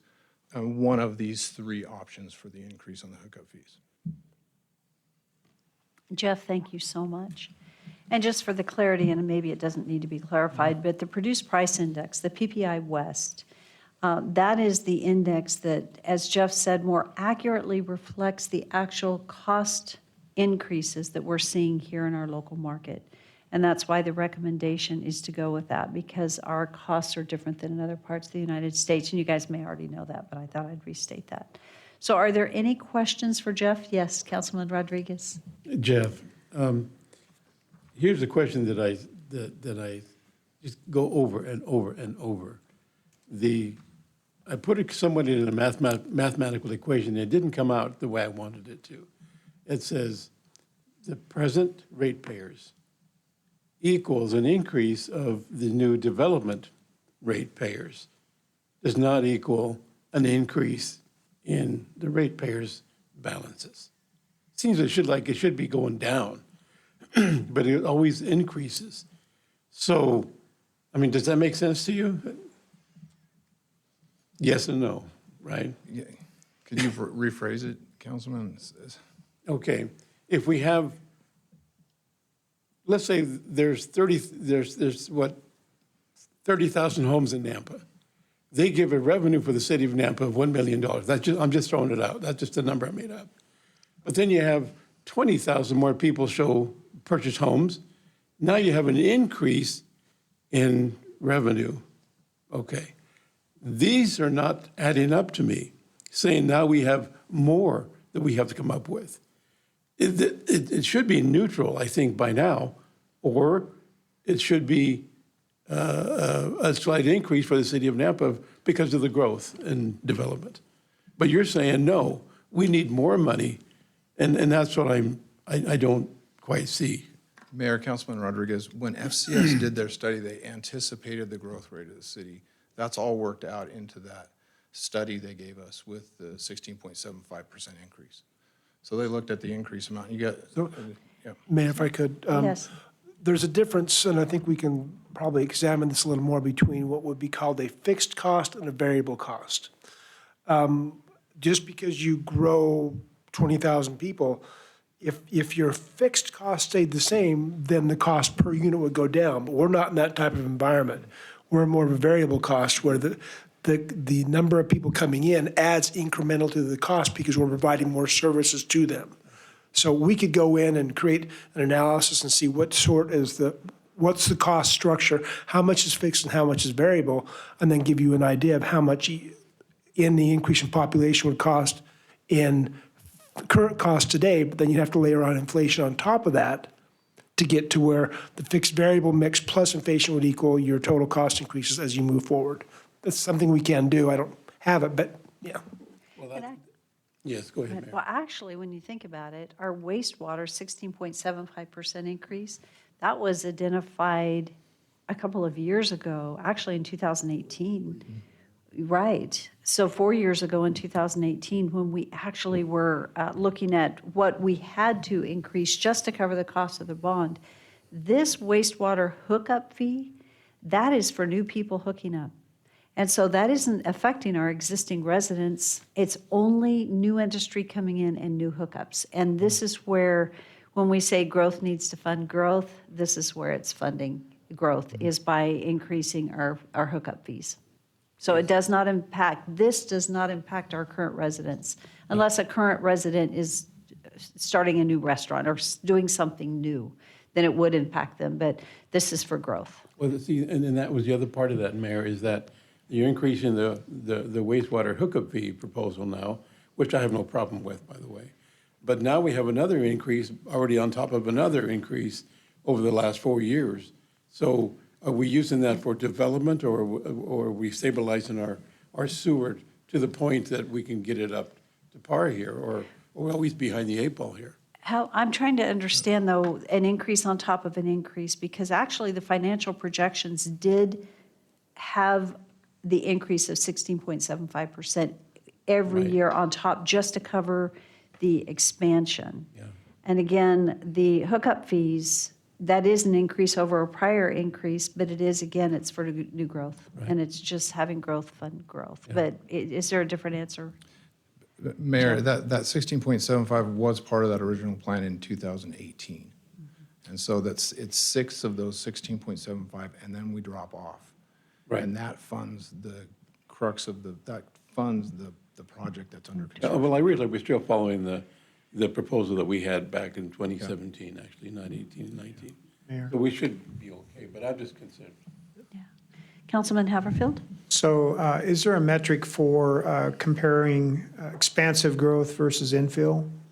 I mean, if an infill area is being developed, a lot of that infrastructure is already there, and expansion beyond the current capacity of the system, are those factored in this?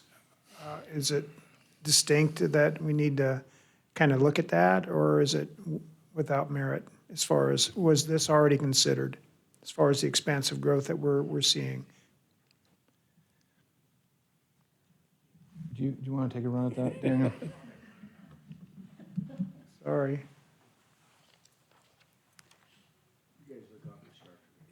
You do, yeah. Mayor, Councilman Haverfield, there infill where there are existing trunk lines and water and sewer lines, there is less cost to the city for that type of development because there's not an increase in those length of trunk lines that we have to maintain, assuming that those trunk lines have adequate capacity for that.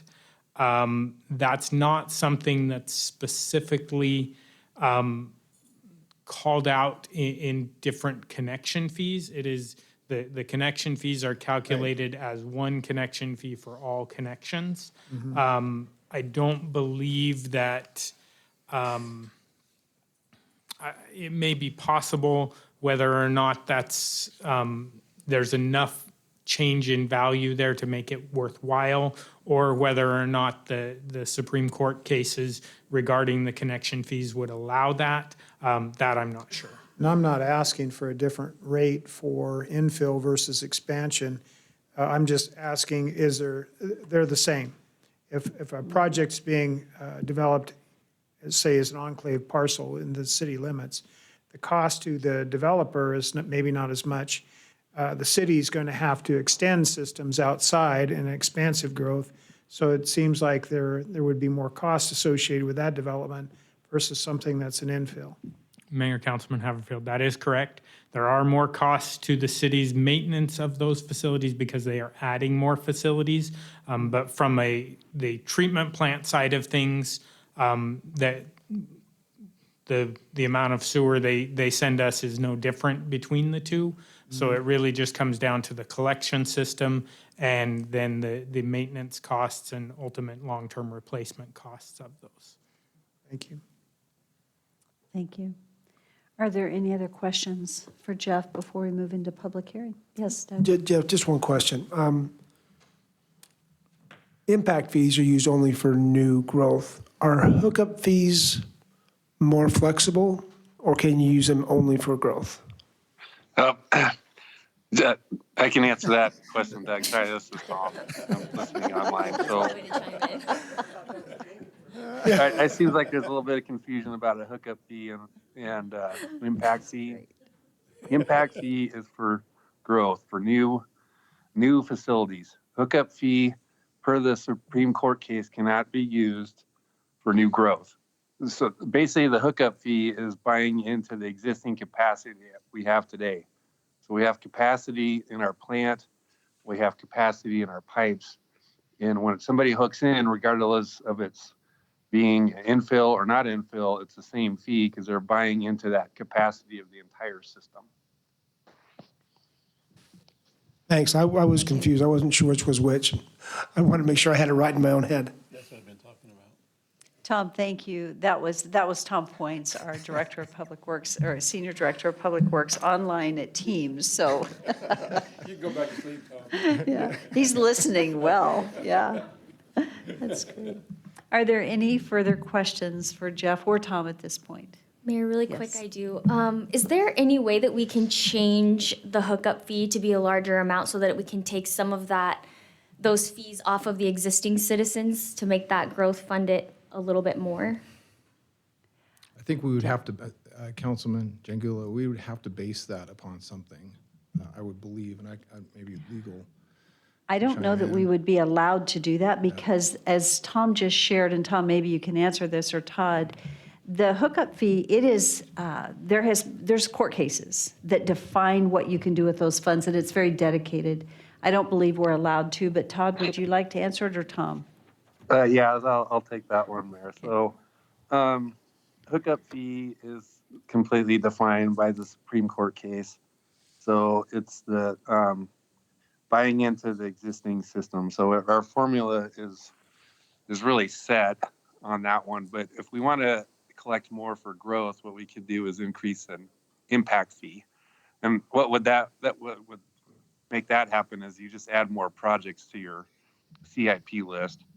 And that's something we probably want to look at over time. I think we started with a very reasonable amount of projects on our impact fee list. We didn't want to make it overextend ourselves. We tried to project out what we saw growth coming in the areas that we know we were coming. I feel like we're pretty on track at this point, but you know, if we something that we always look at with the Impact Advisory Committee, and we can talk to council about it in the future.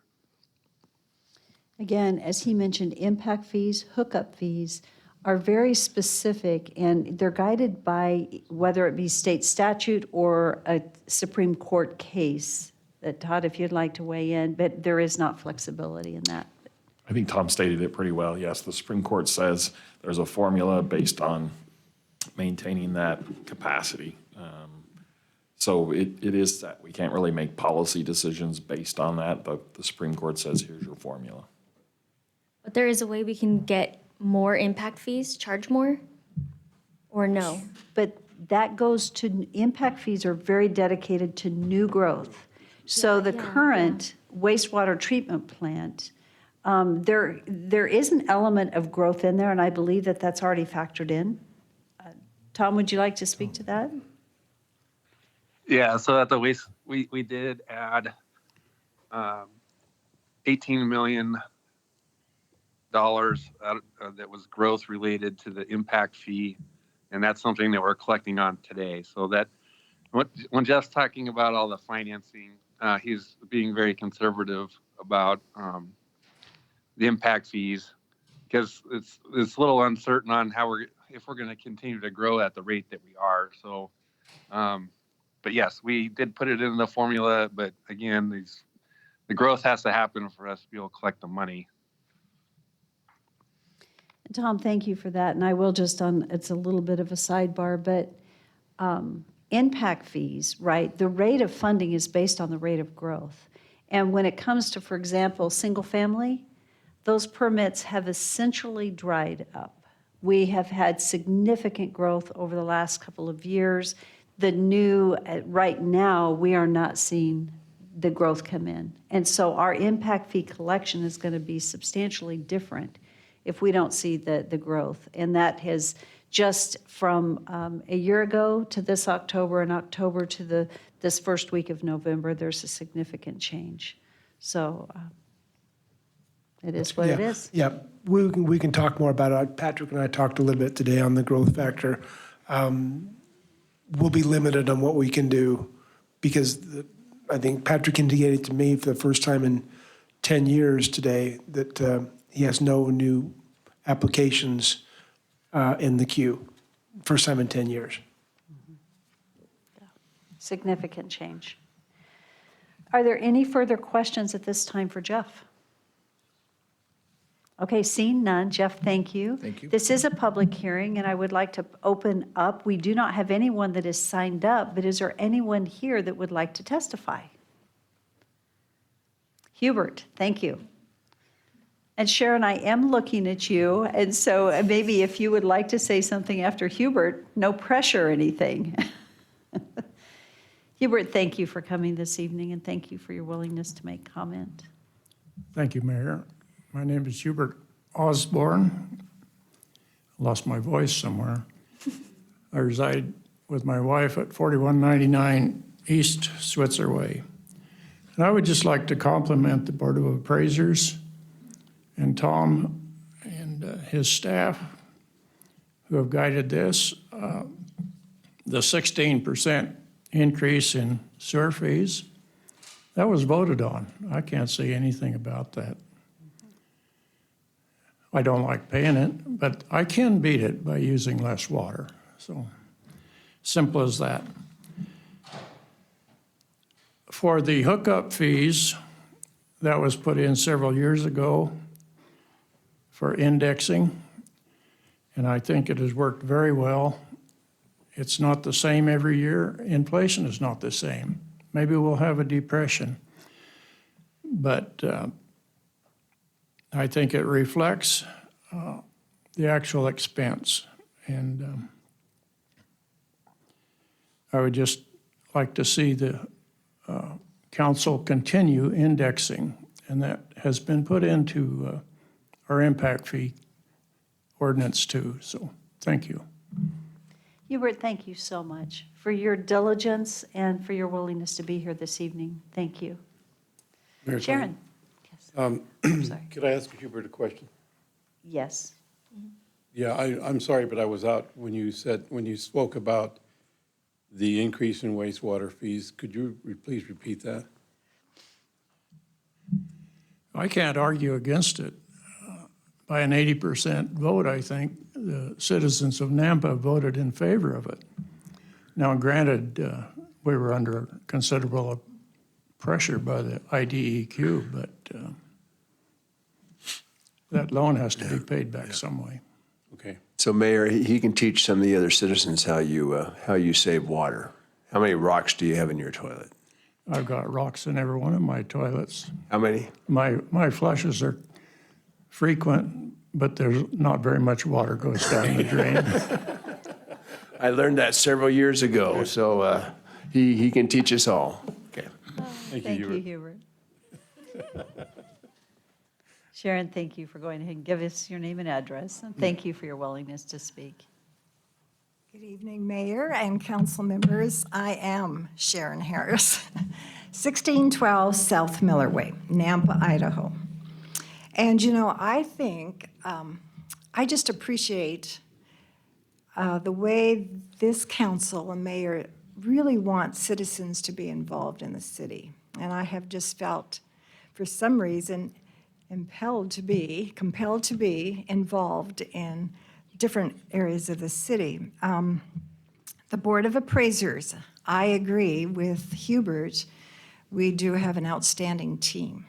And it's a privilege to work with Tom and Jeff and also Daniel and the rest of them. When we are discussing these rates increase, I a lot of times think, oh my goodness, I'm one of those senior citizens on a fixed income.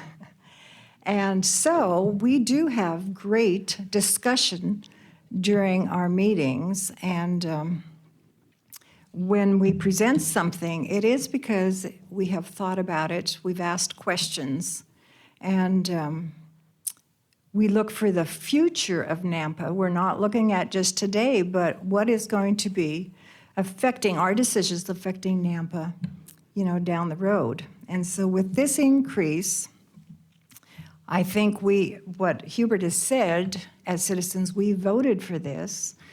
The 16.75% increase is something that is very reasonable. And then if we look down the road in a couple of years, yes, we do want the rates to drop. But for now, we pay the price. And so I would recommend that you approve this and appreciate it if you do. So thank you so much. Thank you. Are there any questions for Sharon? Sharon, thank you for your service on the Board of Appraisers. You're greatly appreciated. Thank you. Thank you. Is there anyone else that would like to testify this evening? Seeing none, and I won't call anyone out from here.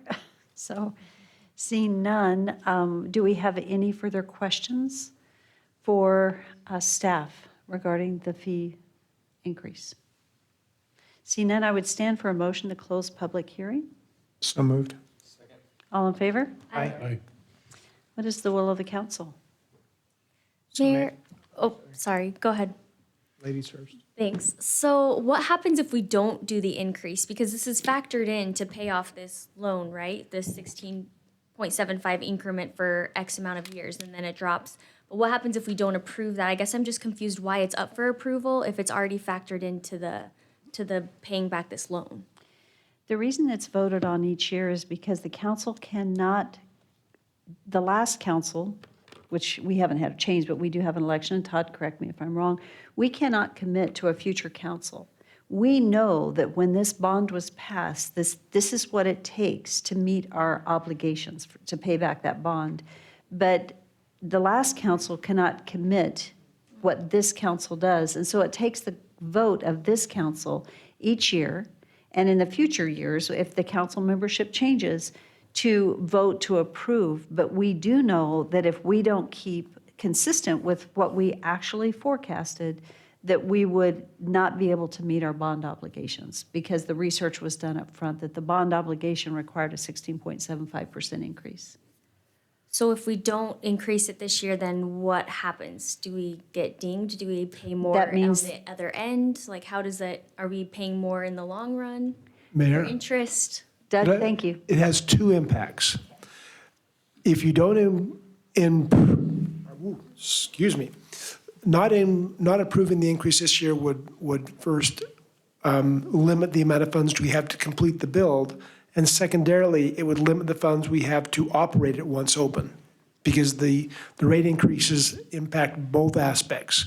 The rate increase was designed to add $65 million to offset the $165 million of DEQ borrowings to come up with the total money to build the project. So if you take out 16.75%, you're losing $3 million each year where we would not be able to complete the project or have to scale it back. Then, once opened, we need that money from that point designated to pay for the operating costs of the new plant. So we would be hurt two ways if we didn't approve it. And we also would actually run the risk at a later time of having to do a 32% increase, which would be really impactful because we don't have the funding to complete what we committed to when we made the decision to move forward. So, are there any other questions? Councilman Haverfield? I'm ready to make a motion. Okay. Hold on, I have one more question. Okay. So with that dropping down in 2025 to the 8.28, can we do an 8.28 today and do a 16.75 in 2025 to balance out? You wouldn't quite balance because the progression adds the 16.75% this year on last year's. So it's compounding. We just look forward to that day. Yeah. Yes. You win the lottery and just pay some of that. Okay. Any further questions? Okay, Councilman Haverfield. Okay, I conferred with legal, and he said that we can combine both action items into one motion. So Okay. I'll do that to authorize you to sign the resolution implementing the fiscal year 2023 increases in the service fees charged by the City of Nampa wastewater utility rates and user fees effective December the 1st. Can we pause right there? We first need a motion so we have three motions, and the last two we could combine, but the other motion needs to be that we approve which increment of increase. So, for example, did you have a motion on here? So basically, I don't know if there's a slide that says okay, so could you go back to the slide that shows the options? So basically, it would be to approve an increase in wastewater utility rate of 16.75% and a wastewater hookup fee of X for this particular motion. And then we could move where I think legal counsel said you could combine the motion on the resolutions, but typically we do a roll call on the decision. So it depends on what increase you were looking for. What was the increase you were recommending, Councilman Haverfield? The recommended increase. Which is the 11.64%? Yes, Okay. ma'am. Okay. So are you looking to make a motion to approve an increase in the wastewater fees to 16.75% and a wastewater hookup fee in the amount of 11.64%? Mayor, I was just looking to combine the two action items that were listed under 7.4. I wasn't aware that we needed to separate this out, but if that's a part of the requirement, I can certainly do that. Well, I don't know that the resolution at this time, unless we identify what we're recommending, would have the dollar amount in it. So we need to identify what dollar amount we're proposing. Again, if you want to frame the motion, Okay. go ahead and do that. Okay, I would suggest, and Todd, excuse me, I don't mean to override. We just have to identify what we're authorizing. And I think I hear you saying that you would like to move that we approve the wastewater utility rate and user fee increase at 16.75% and the wastewater hookup fees at an increase of 11.64%. Is there? Madam Mayor, you could certainly do that, approve the respective rates, and then approve the resolutions. You could do the resolutions in one motion specifying the rates to be incorporated in the resolution. You could handle it a couple ways, but I do agree you need to list what your rate is. I don't know that that's included in the resolution. I don't think it is until we state it, because we have to vote on that first, and then we can move. And so I just have, Randy, I'm sorry, I have a kind of a process that I go through to ensure that we follow everything we need to. That's fine. So is there a second on that motion? It's been moved and seconded twice. Okay, so it's been moved and seconded. Is there any discussion on the proposal or the action item as stated? Mayor, does that mean that we're lumping them both action item A and B together? Not yet. Not yet. This is a separate roll call identifying what we're approving tonight, and then we'll move to the resolutions. Okay. So the first item is just a motion for what rate we're approving. So is that clear? So we're approving the 11.764? For wastewater? So we are lumping those together. Well, those are the two rate proposals that we're approving, is 16.75 and then the 11.64 wastewater hookup fee proposal. Okay, so if I'm okay with one but not the other, then I'm voting no. We could separate them if, It's okay. We can keep it as is. You'll That's just fine. keep it I as just wanted is? to clarify before casting my vote. okay, thank you. We can separate the resolutions, and maybe that's the way we do it. So we will separate the resolutions. If there's no further discussion, seeing none, roll call. Rodriguez, Yes. Chingula, No. Reynolds, Yes. Bauer, Yes. Brunner, Yes. Everfield. Yes. 5 in favor, 1 opposed, motion carries. Okay, so now we're going to move to item A. This is an action item, and this is to authorize the mayor to sign a resolution implementing the fiscal year 2023 increases in service fees charged by the city of Nampa for wastewater utility rates and user fees to be effective December 1, 2022, and the wastewater utility rate fee is the 16.75%. So moved. Is there a second? Second. It's been moved and seconded, and is there any discussion regarding the resolution? Mayor, just really quick, this one I struggle with because I understand both sides. I see the 16.75 and I think about inflation and everybody on fixed incomes and just people are struggling right now. And just to create another increase, I know it's just a few dollars, but a few dollars right now is a lot. So I don't know, I'm just like struggling with that one. So those are my thoughts. Thank you for sharing your thoughts. Are there any other comments? Seeing none, roll call. Rodriguez, No. Brunner, Yes. Chingula, No. Bauer, Yes. Everfield, Yes. Reynolds. Yes. 4 in favor, 2 opposed, motion carries. Item B is an action item, and this is to authorize the mayor to sign a resolution implementing fiscal year 2023 increases in service fee charges, charged by the city of Nampa for wastewater hookup fees, and this is also effective December 1, 2022, and the hookup fee rate increases 11.64%. So moved. Second. It's been moved and seconded. Is there any discussion? Seeing none, roll call. Rodriguez, Yes. Brunner, Yes. Chingula, Yes. Bauer, Yes. Reynolds, Yes. Everfield. Yes. All in favor, motion carries. Thank you. Jeff, thank you very much. Okay, so we do not have any unfinished business this evening. And at this time, this does conclude our regular business of the evening, but I would stand for a motion to adjourn into executive session. And this is for Idaho Code 742061C, F, and J. C is to acquire interest in real property not owned by a public agency.